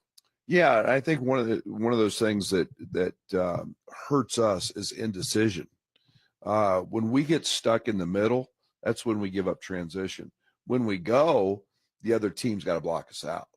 And that's especially evident with our perimeter play. It's rare when you play a team like Kentucky, a program like Kentucky, that Big Blue Nation, as they like to call it, isn't going to be the most represented crowd member in attendance. But Illinois, the fan base came out in full support against Xavier. The expectation would be the same tonight. Just how much of a boost did that provide for your team and the expectation that continues? Yeah, it's fantastic. And obviously the proximity to Chicago and our fan base but I've said it many times, it's what makes Illinois one of the great jobs in the country. We've got a great fan base. No matter where we're at, we travel. We put whether it's Vegas, New York, conference tournament, they're going to come out and support, and it'll be nice to and should be an exciting environment with Big Blue Nation and the Orange Crush. That is Brad Underwood of Illinois. Best of luck against Kentucky. Appreciate a few minutes. Thank you. He's right about that. The Kentucky crowd will certainly travel as well. So the energy for that first game, which has been moved, so 5:30 Eastern, 1 hour and 10 minutes from now, for that 3-6 matchup in the Midwest with the right take on Tennessee. The second game of the day, also in Milwaukee, also close distance for Iowa State fans, about 5 hours, also a 3-6 that will take place in Milwaukee, and the right to go to Atlanta and the Sweet 16. All right, it's a 17-point Duke lead over Baylor at the half from the Westwood One NCAA Radio Network. This is the men's basketball tournament. A dog? I'm not. I was born for a purpose, to bring you hope, to guide you out of darkness, to stand by you as you rediscover life. When past battles cloud your mind, I push them away. You tell me I'm your hero, just as you are mine. You hold me when you're afraid, whisper that I saved you. With me by your side, no challenge is too great, no night too dark. I'm your guide, your companion, your friend, your light. A dog? I'm not. With me, you see the world again. Discover hope at Dogs Inc. Visit us at dogsinc.org to learn more. The mission of Paralyzed Veterans of America is clear: accessibility. Veterans who have served and sacrificed the best of themselves deserve access to the best our country has to offer. Access to meaningful employment. Access to the veterans' benefits they've earned. Accessible homes and vehicles. And access to every part of their communities. With PVA staff working inside VA hospitals, no other veterans organization has provided more real-time, ongoing support for paralyzed veterans and their families. PVA is proud to serve veterans across all branches, all generations, and all conflicts. Our nation's heroes fought for your independence. Join PVA in fighting for theirs at pva.org.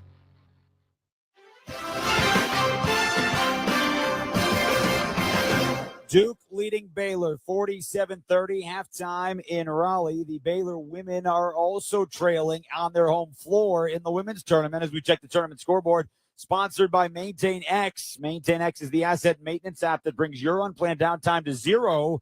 Try it for free at maintainx.com/MVP. That's maintain and the letter x.com/MVP. It have not been many upsets in the women's tournament really at all. But remember, anybody who's playing on someone else's home floor adds an element of upset that you don't have on the men's side. So a 5-over-4 is a big deal. Ole Miss on Baylor's home floor, leading 20-16. They're approaching the end of the first quarter. Kansas State won on Kentucky's floor in overtime, 80-79. Wildcats will go to Spokane and get either USC or Mississippi State, their first Sweet 16 since 2002. We go back to Raleigh. Coming up next, you're listening to the men's basketball tournament on the Westwood One NCAA Radio Network. When you partner with CDW, your people get more out of technology.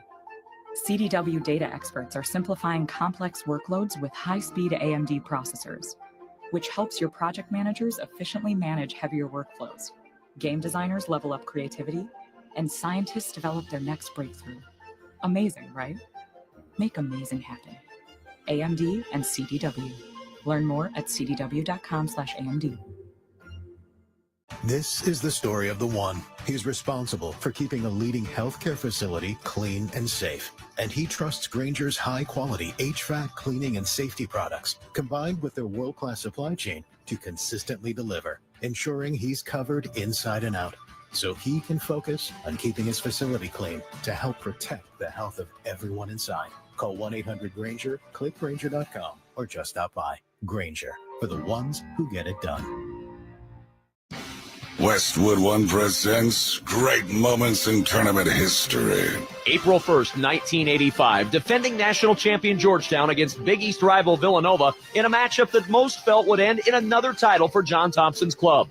But the Wildcats were unfazed by the Hoya mystique and played a perfect game. Using defense, ball control, and high-percentage shots, Raleigh Massimino's squad won a record 22 of 28 from the field and shocked the nation. Jensen out of bounds with it, and think they might not have got much of a break. It comes inbound, and that's it. It's 66-64.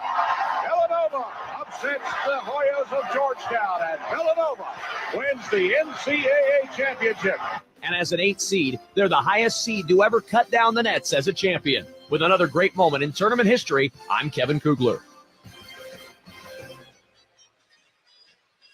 47-30, Duke with the lead. They closed on a 24-6 run. The Blue Devils did, as we check the halftime stats, sponsored by Barbasol. Barbasol shaving cream delivers a thick lather and close, comfortable shave for half the price of gels. Why pay more for a great shave? Choose Barbasol. Duke 5 for 10 from three. They're a top 20 three-point shooting team. This Duke group dealing with the offensive glass for Baylor very well in terms of just withstanding it. Baylor is 9-1 offensive rebounds in this game. Duke's only missed 7 shots. No real chance for offensive rebounds. And by the way, if you're wondering, hey, didn't listen to the first game for Duke, how's Cooper Flagg's ankle? He's got 15 points, and he's drawn 4 fouls. Yeah, and he's moving well and creating so much. And what this Duke offense has done, you said at the level of efficiency is through the roof. 65% from the field, 50% on 10 three-point attempts for Duke. They're doing everything, and on top of it, they're taking care of the basketball, just 2 turnovers.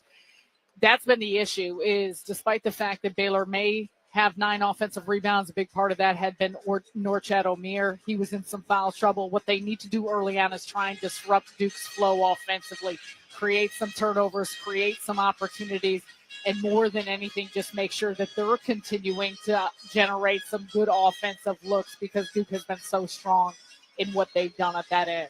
With that, it's time for the second half keys, sponsored by Wago. Trust your game, trust your wiring with Wago electrical connectors. Gear up at wago.com/hoops for your next electrical project. All right, we saw the Florida Gators the other day give up a big lead early to Norfolk State.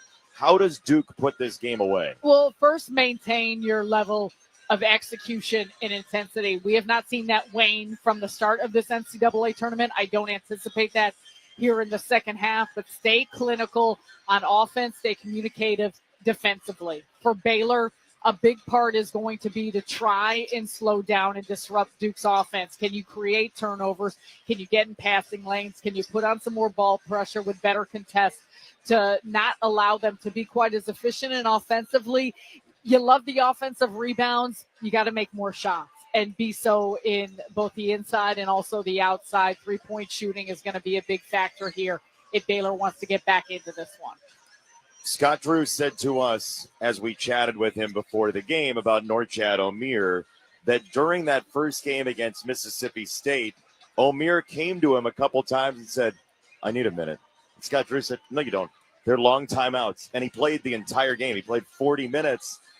Today, even with 3 fouls in the first half, Omier has only not played 5:29. They need to have him in the lineup for a team that, according to Ken Palm, the statistics website, Baylor is 4th in the country in 2 foul participation in the first place. Some of that's Omier, but Scott Drew is forced to, with the attrition in his lineup, use guys with foul trouble. They're used to it. Can they come back? We'll find out together. Time now for the start of the second half, sponsored by Indeed.com. Stop struggling to get your job post seen on other job sites. Indeed's sponsored jobs feature helps you, yes you, stand out and hire fast. Start at Indeed.com/credits. The Duke Blue Devils, who have won 9 straight first-round games to get to this round of 32. They have 5 national titles, the last one 10 years ago, 17 Final Fours the last time 3 years ago. This Duke team looks like it's raring to go, and it's either Arizona or Oregon. We'll find out who later on out in Seattle at Climate Pledge Arena, who they face from the West Coast, if they do get a victory over Baylor here in the second half. Baylor has it first. They'll touch it back for Rob Wright III. The freshman guard tucks it into the post. Omier with the first touch. 2-hand pass high in the left. Around the arc, Jeremy Roach. Off to right between the rings. Skating to the right side. James there marking him. Out to Omier. A foot fake from the summit. He'll drive down the right lane line. His shot is good. Up over Malawach. And very quickly, we see why they need Norchad Omier. It's a 15-point game. He puts everyone in their own place. Cooper Flag running down the left lane line. His shot no good, and it's redirected over the backboard by Duke out of bounds. It's Baylor ball, you were saying? Just Norchad Omier. He puts everyone in their place. He makes everyone comfortable. It's not just about the production that he brings to the table, but it's how he elevates those around him. And even a possession like that they run to him right out of the gates, he plays bigger than his size. He elevates above Malawach. Well, he just hip checked with a screen. Sion James, right fadeaway jumper, right side of the lane, no good. And a rebound fight, battle for it down there. It's Cooper Flagg and Omier, and it's a tie-up. It will go to Duke. Cooper Flagg wasn't letting go. Neither was Omier. Flagg to throw it from the right end line. He'll two-handed for Knipple with right on his back. He nearly picked up his third foul. Hit ahead, caught by James. Swooping in, left lane line. Scoop shot is good, right at the 10-2 for Sion James. Duke by 17 again. Baylor tried to put on full court pressure, and Duke broke it immediately. Got an easy one on the left side. There is Roach piercing the lane, steps back, shot over Proctor is smooth. 2 for Jeremy Roach, who was in early foul trouble. The former Blue Devil makes it a 15-point game. 18:49 to go. Duke. Sion James into the front court at the A in March Madness at the logo. For Knipple, high on the right side, one dribble, send it around the arc for Cooper Flagg, who calls out a cut. Knipple shucks away the defender Edgecombe. It is Flagg driving on Omier with 3 fouls. His shot is up and in. Cooper Flagg saw dollar signs there in terms of foul trouble for Omier. And it's 51-34. He was trying to ring up the cash register. We've seen that at different points of the game. Duke recognizes the areas they need to attack, and they did so right there. He sent Knipple out of the way so he could take Omier, who's going to drive here into Malawach, lean in and score. A muscular move by Omier. He's got 4 in the second half. Duke by 15 again. 6'7" versus 7'2", and it doesn't matter. Omier has so much strength. He just moved him out of the way at the block. No, he doesn't mind. He is a tractor down there. Proctor alive. It's a catch and a cut. And Malawach absolutely torments the rim with 2 hands. Duke by 17, 53-36. Again, though, Duke going inside. They will continue to try and attack or put pressure around where Omier is at to hope that he picks up another foul. He's got the ball, trying to sway it left. He just nicks it with his hand to pass it for Love, who probes and floats from the foul line. That's no good. Rebound to the corner. Down on the ground. It is out of bounds off of Baylor. Knipple got a hand on it, trying to ward off Langston Love. And Love was the guy on the ground who touched the ball. Inbound pass from Cooper Flagg. He'll get it right back from Sion James. Flagg racing into the front court, trading paint with Wright. On a lob down low for Malawach. It pinballs to Wright. High-risk play for Cooper Flagg there. And Baylor with Edgecombe sending the defense away. He'll drive the left lane boundary and get fouled. Malawach crumples down into a seated position in a heap as his teammates help him up. But 2 free throws coming for Baylor. 53-36, Duke the lead, 17:06 to go. Foul on Sion James is his first for Duke, just the 7th team foul against the Blue Devils all game.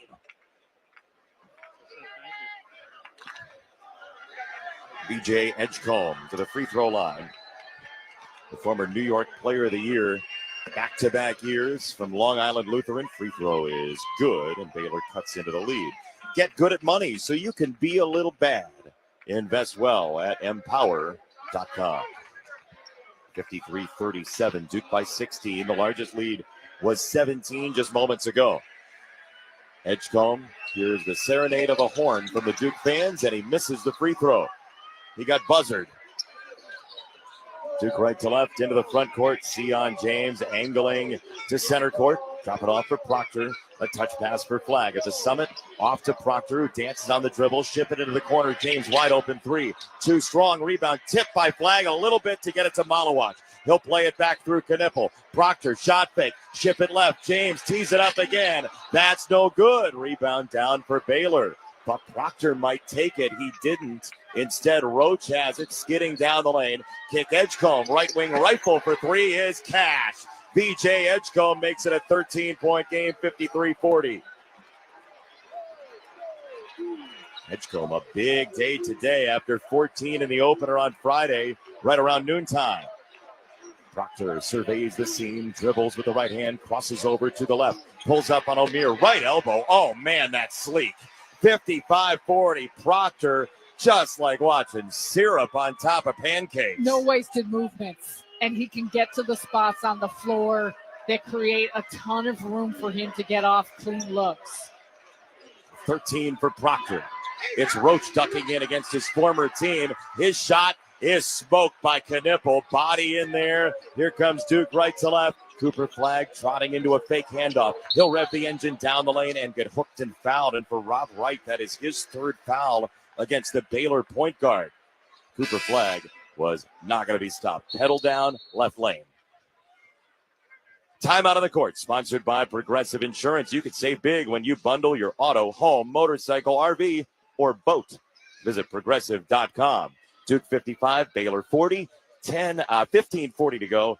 Half number 2 from the Westwood One NCAA Radio Network. This is the men's basketball tournament.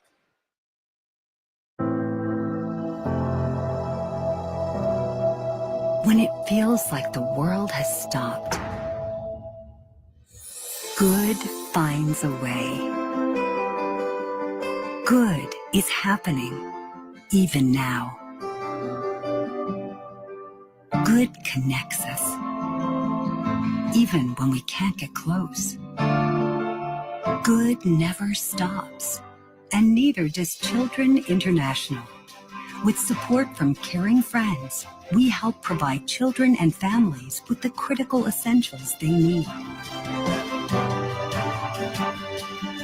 Essentials like food assistance, hygiene education, medical help, and financial support.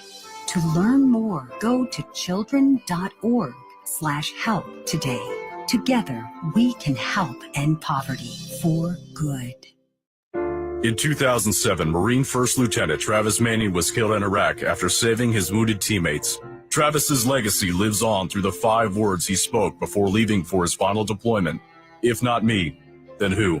Words that today fuel the spirit of Travis Manning Foundation.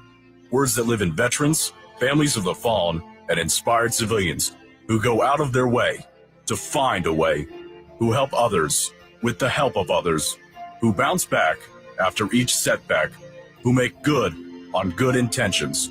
Through Travis Manning Foundation, if not me, then who, are words that can live in you too. Show the world what your character is made of, because character is invisible until it's not.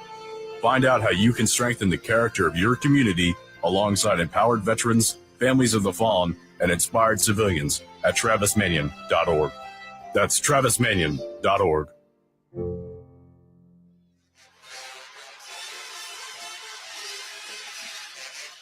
Jason Benetti and Sarah Kustok here at our Grainger courtside seats in Raleigh.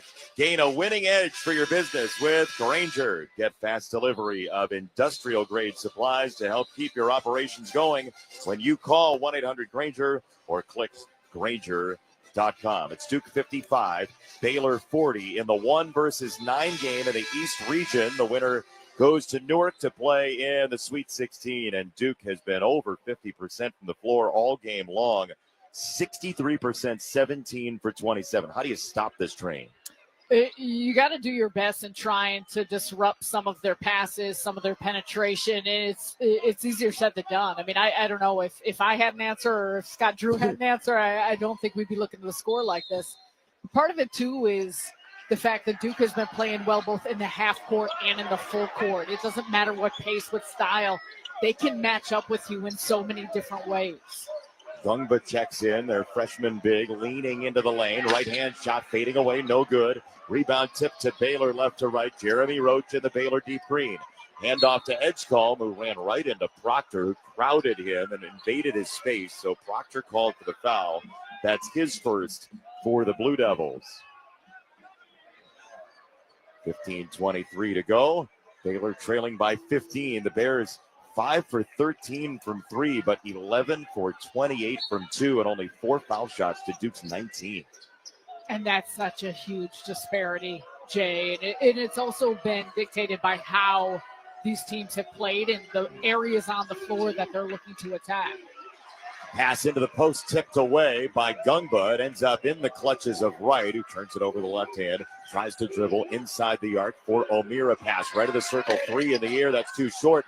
Following the shot, Love playing it back for Wright. Pull up right lane line, mid-range is good for 2. Rob Wright, the third, with his first 2 from the floor in the second half. Baylor down 13. Duke basketball in the white with blue trim. Caleb Foster rocking the dribble. Wright puts his hand in the cookie jar, then dips it right back out. Here is Foster, 1 versus 1 on the jerseys. Turning it to the right side of the circle. Here is Proctor surveying. Toss it, Knipple, catch and run down the lane. He shot fakes and gets fouled by O'Meara. He got Norchad O'Meara in the air, and when he came down, he ended up in major foul danger. His 4th personal, and reading lips, he said a word I believe we probably can't share on our network. And penetration by Knipple as he gets past VJ Edgecombe on the wing on the right side, and that's what's forced O'Meara to have to step over to help. And it looks like Scott Drew is just going to keep him at the game at this point. You got a 14-point deficit. You're facing potentially 15 here with under 15 to go. Free throw good. Be a VIP at the men's Final Four in San Antonio with the NCAA experience. Official ticket and hospitality packages. Official NCAA hospitality includes live entertainment, upscale food stations and beverages, appearances by NCAA legends, and much more. To be a VIP at the men's Final Four in San Antonio, visit ncaa.com/VIP. Free throw good for Knipple. Duke by 15. O'Meara grabbing the ball with 2 hands. Drop it off for Wright. 4 fouls and 3 fouls for those 2. Jeremy Roach roams out to get it on a high weave, handing it off for Edgecombe and an armbar with Proctor, and Proctor's called for the foul before Edgecombe could dive in and score with the left hand. So Proctor called for his 2nd already in the second half. Duke closes so well off the bounce because of that length. They get steps out of that, don't they? Yeah, and that's how they cover so much ground. And they also do a good job communicating when they're switching, when they're staying, seemingly in the right spot on so many occasions. Roach all the way down the back door. He lost Cooper Flagg and put it up and in. Jeremy Roach used Cooper Flagg as a tetherball pole. It's 57-44. Give him a little tap on the chest, too, as he was turning back down the floor. That was a heads-up savvy play by Roach. Little game of Ring Around the Rosie this Sunday afternoon. Here's Proctor on the catch. He's greeted by Wright high on the left side for Duke. 1-hand pass for Gungba between the circles, pivoting to hand it off high on the left for Foster. He'll break down the right side lane line, blitz through there, and lose it out of bounds. It's a turnover. Duke just the 4th for the Blue Devils all game long, and Baylor has it. Only 4 turnovers, and I don't know the numbers, Jay, but most of those felt like they were dead ball turnovers as well. So even at that, it hasn't allowed for Baylor to get it going at the other end for any easy ones. No transition to speak of for Baylor, who plays kind of a slow game anyway. Here's Edgecombe swimming to the right off the dribble. He'll bounce for 3 right wing and just clip the front iron. Cooper Flagg goes high for the rebound and scans the horizon, moving left. Those long steps. Touch for Knipple, left wing 3. Here's a splashdown. Duke by 16. Flagg to Knipple, 60-44, 13:08 left. Second 3 for Con Knipple. All that men's league experience when he was a kid in 8th grade with his dad, playing out in a big way in the round of 32. Wright tries to bowl it in. Tough catch for O'Meara. Staunch at the right elbow. Turns his back. Drops the shoulder into the belly of Gungba. He goes over top and scores. That is a tough young man, Norchad O'Meara. It's a 14-point game. O'Meara gets so much lift on his shot. Even a right hook shot at the middle of the paint like that over the top. He really jumps high on those shots to extend over. And he cuts the lead to 14. Takes a little bite out of it. Duke has led basically throughout. Cooper Flagg feeling his way down the lane boundary. His shot no good. His push attempt down low for a second chance wasn't either, but a foul as Celestine went limp on the whistle from Kip Kissinger. 2 free throws for Cooper Flagg. 60-46, Duke with the lead. 12:22 to play in this game. Cooper Flagg is drenched as you look at him. He has exerted a lot of energy in 21 minutes on the floor after 22 in the opening round win against Mount St. Mary's. He's ready to fire. He does, and he misses another free throw. Download the brand new Westwood One Sports app and catch every minute of the men's and women's NCAA tournament anytime, anywhere. Don't be left out. Get the Westwood One Sports app today. It's so easy to use. Don't be left out. We've been listening to the NCAA tournament, to our friends at other sites. Free throw is good. Cooper Flagg makes it a 15-point game, 61-46. They'll let the ball tumble and roll along. Finally picked up by Rob Wright, just short of the midline. He'll walk it into the offensive zone for Baylor. 12:15 to go in this game, trailing by 15. Pitch at right side, Roach. And a near takeaway by Cooper Flagg. Got a hand in there against Roach, who will toss it parallel left. Tunneling on the dribble right into the lane, wrestles through and gets fouled on his way through traffic. It's on Knipple, and that's his third. So Wright will go to the free throw line. The fourth on Duke. They will signal that's a shooting foul. Baylor this year is a top 90 team in the country from the foul line. About 3/4 of the time they make their free throws, and they'll need to down the stretch here. 3 for 4 at the line compared to Duke's 19 for 23. First one is good. 61-47 Duke, 12:04 to play. Scott Drew, who's been at Baylor for more than 2 decades now, he took over a program that was just in total shambles after the scandal there, and just some awful things happened. He has made it a dynasty. Free throw is good for Wright, and he's attracted great freshman talent as well in recent years. 13-point game. Cooper Flagg speeding into the front court. He slows to a stop and pitches through Malawach to the high right side. Sion Tangel staggered there. He'll pivot at top of the key for Knipple. On a drive, left lane line, leans in. Right hand shot is good. He used the body to ward off beautifully. A challenging shot because he was coming down the left side of the lane and finishes with a body over the top of him on the right. And he's got a 15-point lead for Duke again. Right at the top of the circle, standing dribble, surveying the Duke man-to-man defense. Tried to break down the lane. Instead, he'll bounce it for Nunn, scooting right down the middle of the lane into the body of Malawach. Shot rimmed out, and the rebound goes out of bounds. At 11:18 to go, half number 2, Baylor will have it when we come back. North Chatham-Mere again, making something happen for his team. Timeout on the court, the score. Duke 63, Baylor 48, 11:18 remaining. You're listening to the men's basketball tournament on the Westwood One NCAA Radio Network. Our daughter Jessie loves playing detective. A clue. But since we discovered she has sensitive skin, we've been playing detective too. We thought the problem was our puppy. But it was actually our old detergent. Aha. So we switched to Tide Free and Gentle. Tide Free and Gentle provides an excellent Tide clean, and it doesn't leave behind irritating residues like dyes or perfumes, so it's gentle on your skin. Case closed. If it's got to be clean, it's got to be Tide Free and Gentle. O'Reilly. Check engine light on? Take the guesswork out of your check engine light with O'Reilly Veriscan. It's free and provides a report with solutions based on over 650 million vehicle scans verified by ASE certified master technicians. And if you need help, we can recommend a shop for you. Ask for O'Reilly Veriscan today. O'Reilly Auto Parts. Without maintenance teams behind the scenes, everything stops. Even the game. Lights, broadcast equipment, cooling, you ensure the assets that matter most work. MaintainX was built for professionals like you. A modern maintenance app that helps manage work orders, schedule maintenance, and track inventory.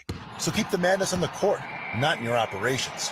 Try MaintainX free at maintainx.com/MVP. That's maintain in the letter x.com/MVP. Your life, your goals, your legacy. With a dedicated Fidelity advisor, it's all part of a comprehensive plan to help grow and protect your wealth. Visit fidelity.com/wealth. Investment minimums apply. Fidelity Brokerage Services, LLC. Member NYSE SIPC. Whether you're shaping up a small yard or tackling serious acreage, Steel walk-behind, zero-turn, and stand-on mowers are built to get the job done. Shop online or at your local Steel dealer. Steel, let's go mow. Available at participating dealers.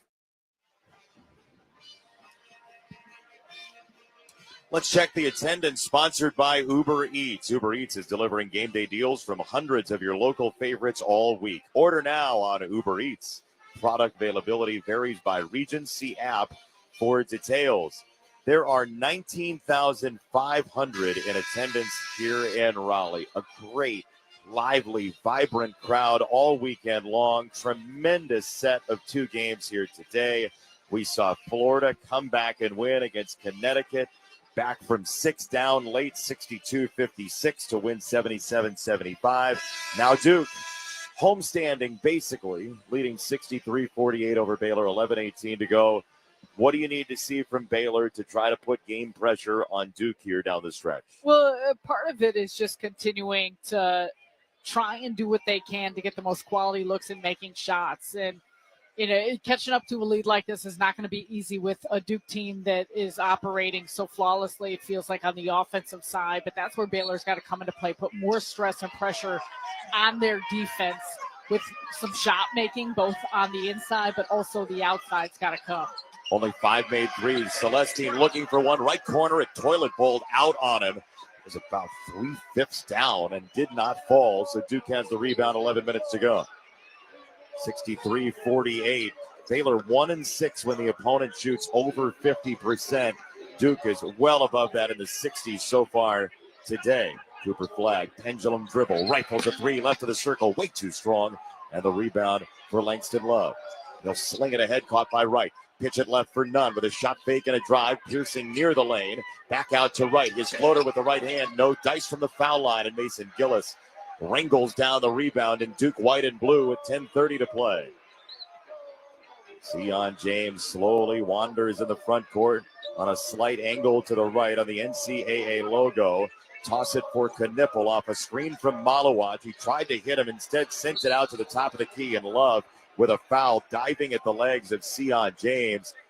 James sold it very well. Some whiplash from his neck. Yeah, I was going to say, unfortunate play for Baylor, given the fact that should have been a turnover. Knipple was up in the air in the right corner, had nowhere to go, and just kind of tosses it towards the top with James. And Langston Love, though, diving into the legs of James, and that's what drew the foul.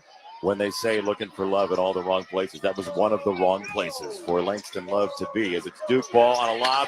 Knipple got it to Malawat, and he absolutely pulverizes the rim with two hands. Another spike for Malawat. Duke by 17, 10 minutes to go. 7-2, and he's got a vertical on him. It is Baylor basketball. Left to right, Jeremy Roach turns it left. Into the deep left corner it goes. Here is Love prodding his way toward the foul line. Out to Omier, top of the key three, and he knocks it down. Norchad Omier trying to stay alive for Baylor. It's a 14-point game. He's got 4 fouls, and he's playing his tail off. 9:28 to go. Sion James, one bounce to Knipple, high on the right side. Off to Cooper Flagg, right of the circle. He strays to the right, comes back to the left. Foul line pass Gillis. Catch and shoot three left wing. He finally knocked one down. He was 0 for 5 from 3 on Friday and just wanted and needed one, and he got it. Duke by 17. Gillis was on the left wing, but it was Cooper Flagg's penetration into the middle of the floor at the free throw line that drew in the whole defense.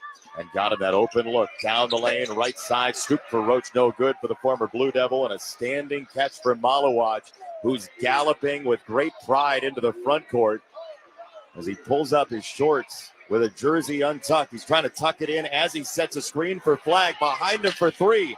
No good, wide right. That would have been quite the picture. Rebound for Baylor. Hit ahead, caught by Love. Down the lane, skip it right for Nunn. Whip it up top, Omier. Steps into a three from the top, no sir. Rebound down for Nunn. Behind Cooper Flagg. Reload three, no good for Roach. And Malawat has the rebound with his jersey now almost fully tucked in. 8:18 to go, half number 2. Duke by 17, 68-51. And a statuesque dribble now at the high right side for the Duke Blue Devils and the Tulane transfer, Sion James. Play it for Knippel between the rings. He breaks to the left. He skids down the lane, puts it up and scores right on the Baylor welcome mat, 70-51. Duke feeling it. And part of that, Norchad Omier knew he could not pick up another foul. He was on the hip of Knippel and couldn't give him any resistance. Duke's resistance has been relatively zero from Baylor's side and Mount St. Mary's side. Baylor giving it a game effort, but Duke is just overwhelming at every position. So there's a timeout on the court with the score, Duke 70, Baylor 51, 7:50 to go. You're listening to the men's basketball tournament on the Westwood One NCAA Radio Network. Did you know your skin is the largest organ of your body? Huh? That's why you should shower with Old Spice Super Hydration Body Wash instead of plain old bar soap. Love your skin by super hydrating it with vitamin B3 and glorious notes of vanilla and shea. Did you know that my super hydrated skin is the second largest organ of my body? The first is my heart. Old Spice. Men have skin too. Old Spice Super Hydration Body Wash. 24/7 renewing moisture with daily use. Empower. Jen has ordered a decadent seafood tower, king crab legs, lobster tails, and a waterfall of caviar. Pricey? You bet. But Jen worked with Empower on her savings and investment strategy and planned for splurges like these. She got good at money, so she can be a little bad. Ooh, champagne. Empower. Invest well, live a little. Start today at empower.com. Past performance is not indicative of future returns. Investing involves risk. You may lose money. Advisory services are provided for a fee by Empower Advisor Group, LLC, EAG, a registered investment advisor with the Securities and Exchange Commission. OMG, those shrimps are really jumbo. At Rocket, we believe everyone deserves their shot at the American dream. So if you're feeling locked out of home ownership, we're here to give you back the keys. We're opening doors, breaking down walls, and doing everything we can to turn renters into owners. And we're not going to stop until we help everyone home. To find out more, visit rocket.com. Rocket, own the dream. Monster.com helps you slam dunk the job search and make your next career move. With great coaching and millions of job openings, Monster.com empowers you to score your next position and win the job hunt. Get off the bench and go to Monster.com today. Your life, your goals, your legacy. With a dedicated Fidelity advisor, it's all part of a comprehensive plan to help grow and protect your wealth. Visit fidelity.com/wealth. Investment minimums apply. Fidelity Brokerage Services, LLC. Member NYSE, SIPC. Let's pause 10 seconds for station identification. This is the Westwood One NCAA Radio Network, your home for the national championships.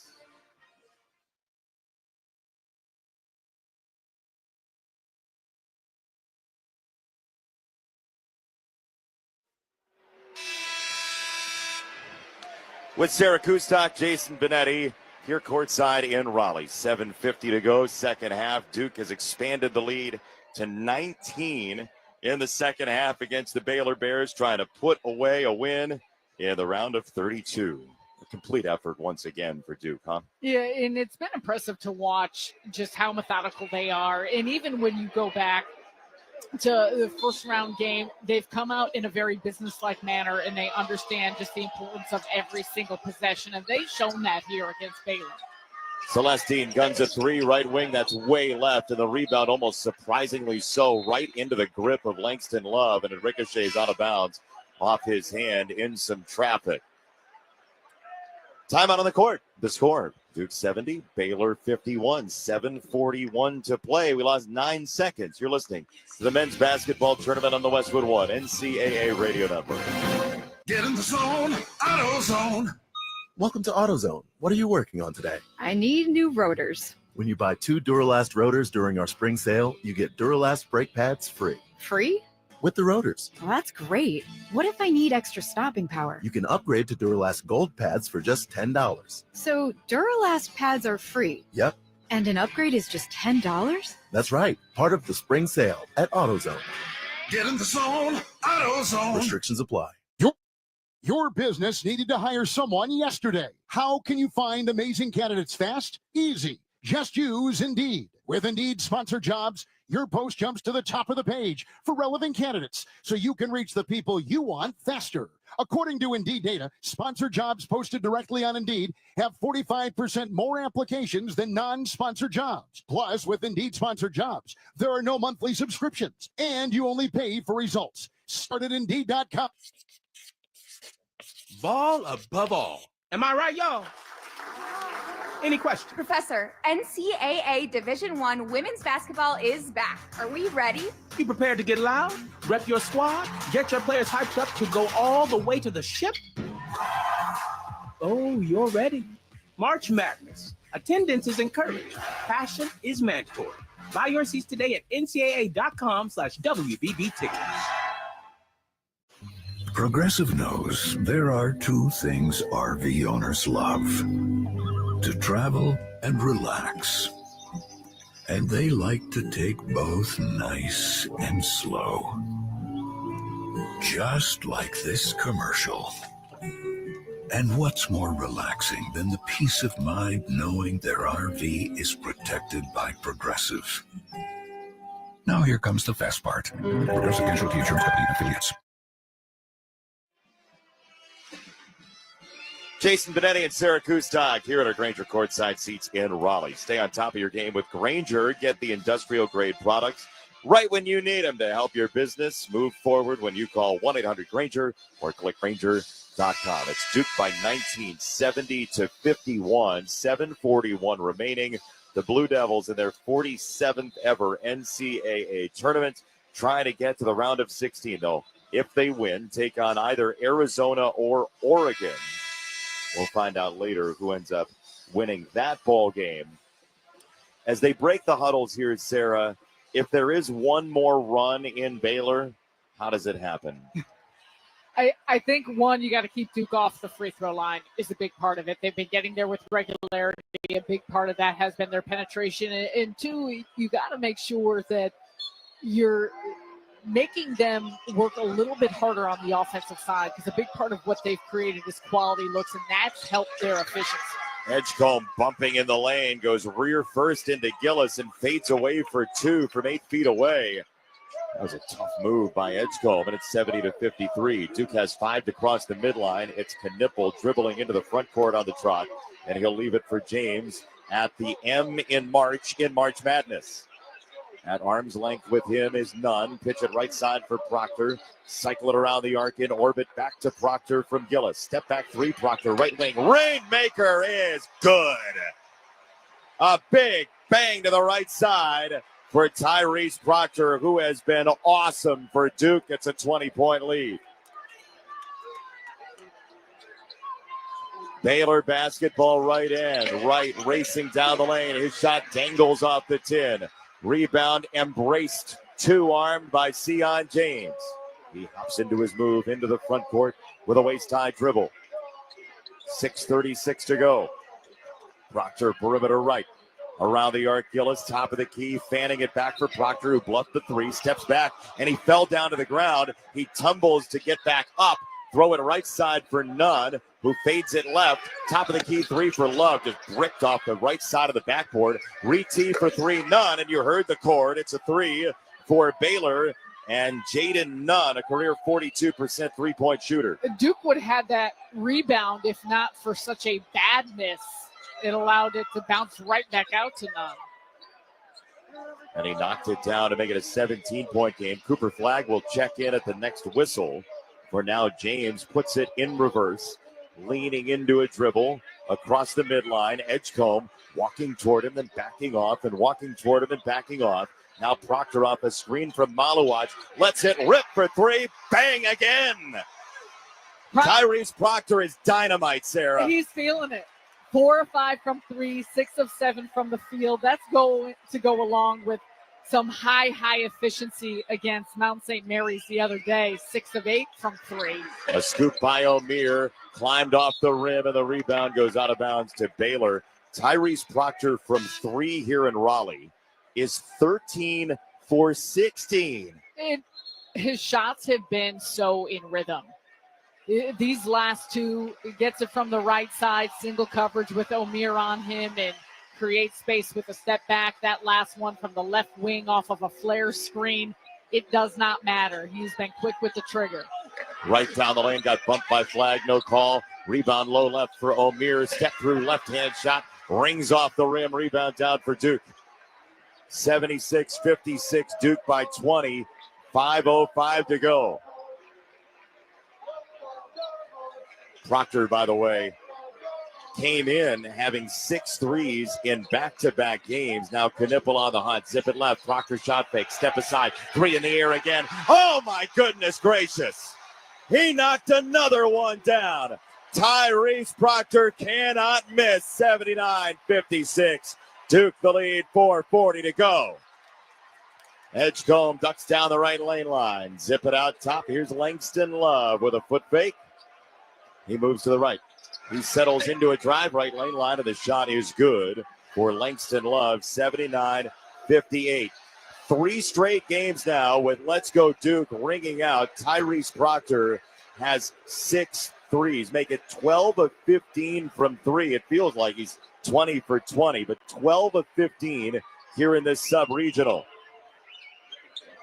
Outside left, Con Knippel roaming to the right, throwing for Malawach. Outside right, 4 minutes to play, and it's tipped away out of bounds off of Baylor. And we will step aside. Duke's too much right now. 79-58. Time out of the court to score. Duke by 21. 79-58 over Baylor. 3:59 to go second half. You're listening to the men's basketball tournament on the Westwood One NCAA Radio Network. Welcome to AutoZone. What are you working on today? My car is making this noise. Sometimes it's like doop doop, and sometimes it's like grrr. Do you have a dash light on? Oh yeah. And we don't have to listen for clues. With the free Fix Finder service, we can read a check engine, ABS, or maintenance light to find the likely fix and even recommend a local shop if you need one. So you don't need to hear the grrr.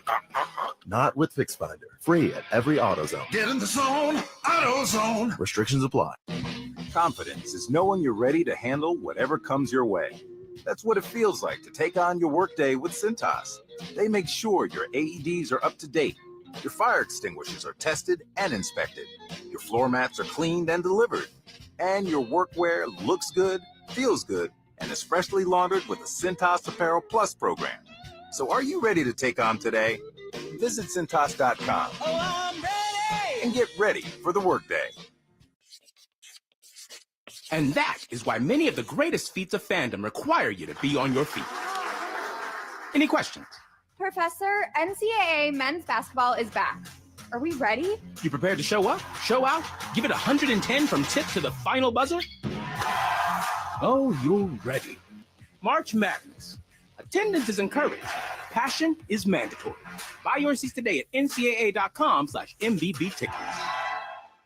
Robinhood Gold members can now enjoy the VIP treatment, receiving a 3% IRA match on annual retirement contributions. With Robinhood Gold, the perks of the high net worth are now available for any net worth. The new gold standard is here with Robinhood Gold. To receive a 3% boost on annual IRA contributions, sign up at Robinhood.com/gold. Investing involves risk. 3% match requires Robinhood Gold at $5 a month for 1 year from first match. Must keep funds in IRA for 5 years. Go to Robinhood.com/boost. Robinhood Financial LLC member SIPC. Gold membership is offered by Robinhood Gold LLC. You can listen to Westwood One's exclusive coverage of the NCAA men's basketball tournament for free on the Varsity Network app. Listen to every game live or on demand. Download the Varsity Network app now and search NCAA Championships. 3:59 to play. Duke by 21, 79-58.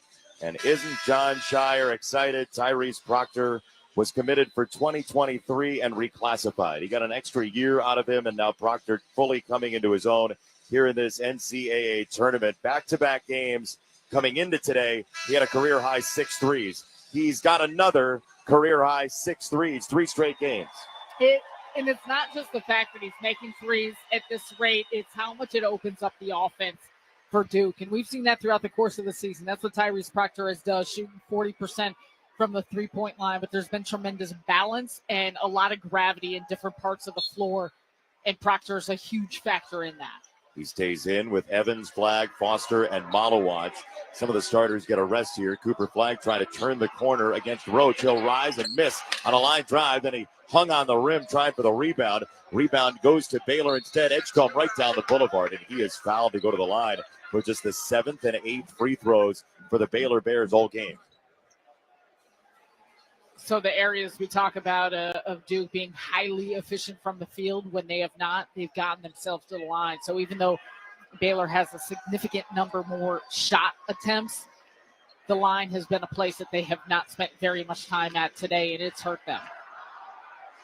It's a Baylor team that just doesn't have a lot of bulk to get to the foul line. Edgecombe, the free throw.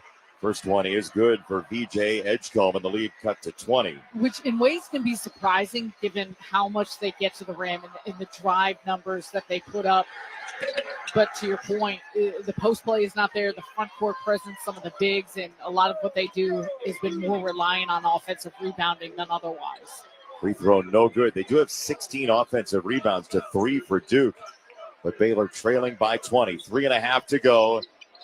Here is Foster turning it mid lane, wheeling and dealing. Flagg to Malawatch. He elevates and scores low on the right side. Come on, Malawatch makes it a 22-point lead.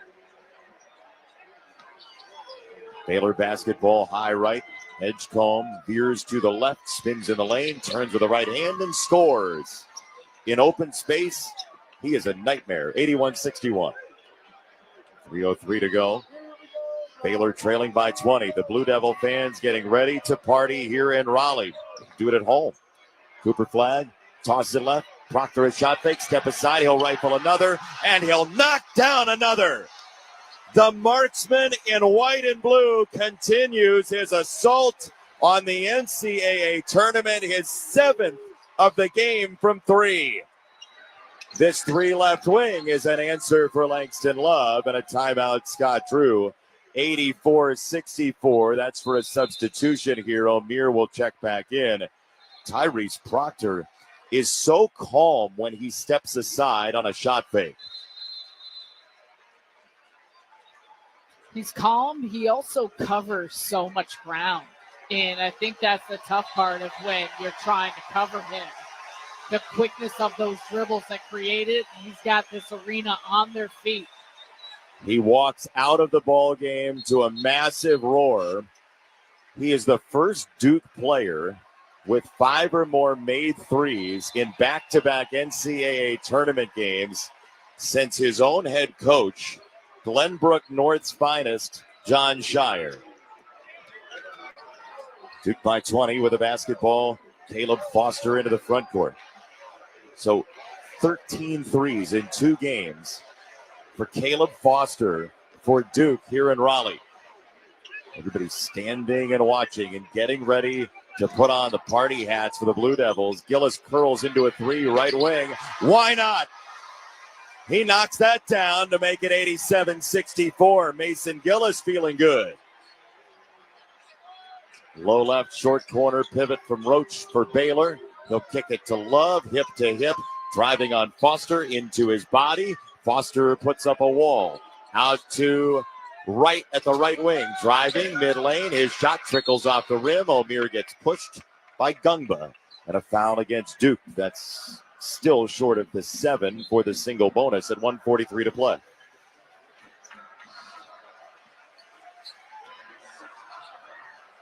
Number 6 on Duke. Baylor 8 free throws. Duke 23 of them. Langston Love catches off the inbound. His 3 bid is no good from the left wing in front of the Baylor bench. And this is pretty much going to be all for the Baylor Bears. It's going to be 4 straight years they get knocked out in the second round. This is the first time they've been the underdog in this situation. This is a very deep and solid Duke team, and one that intends to contend for a title. You can see why. Right down the alleyway. Foster sweeps through for 2 for Duke. It is 89-64, 70 seconds remaining in a Blue Devils triumph. Wright is fouled by Foster. That's what the phrase "no need" was intended for. Foster sends Wright to the foul line. And here we go. Spencer Hubbard will get some run. The 5'8" young man who started as a walk-on and it was given a scholarship last year. Hubbard checks in to an absolute roar in Raleigh. Maybe the biggest one of the day. He is beloved by his teammates, and not because he's 5'8" and it's a good story.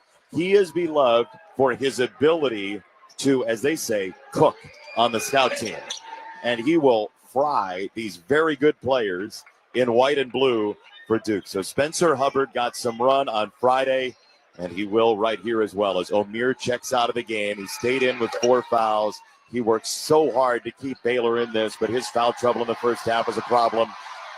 Spencer Hubbard, with an entire arena behind him, sets up Evans for 3 left wing. That's no good. Rebound plucked in the air and out of it by Wright for Baylor, coming left to right, 50 seconds to go. Robert Wright III defended by Hubbard, chasing him under a screen. That's a 3 for Wright. It's no good. And the rebound down for Baylor and thrown out of bounds by Omar Adegbula. And Duke will have it. Oh, it's tipped. It was touched by the Blue Devils. It will be Baylor basketball. Jason Asamoah, the freshman, has checked in. He will inbound it over Neil Begovic for Duke. 37 seconds to go. Adegbula, fadeaway jump, right short corner, no. Rebound hugged down by Begovic.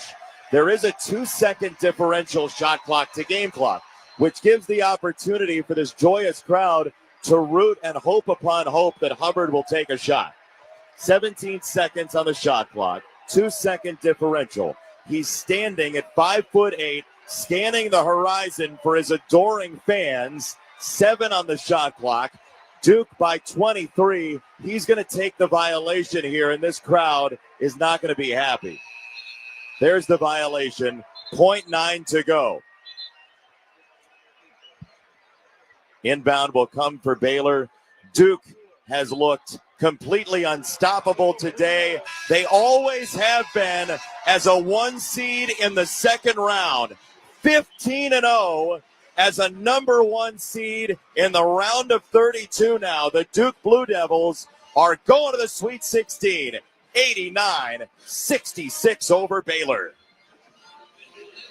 Not only is it a 23-point victory for Duke, but it was the way that they went about it, shooting over 64% from the field, 55% from the three-point line, clicking on all cylinders, 17 assists. Everyone got in on the action, and it was a complete effort start to finish. And I said this earlier, Jason, and I'll say it again.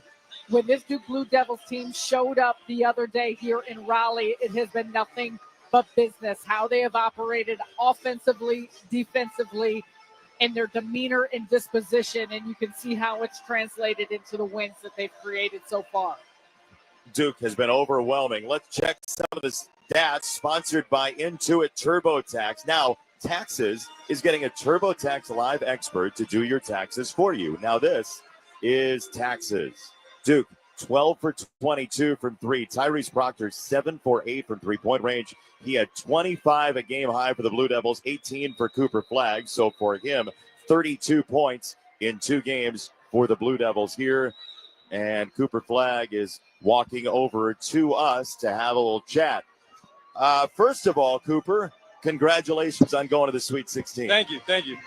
89-66 final score.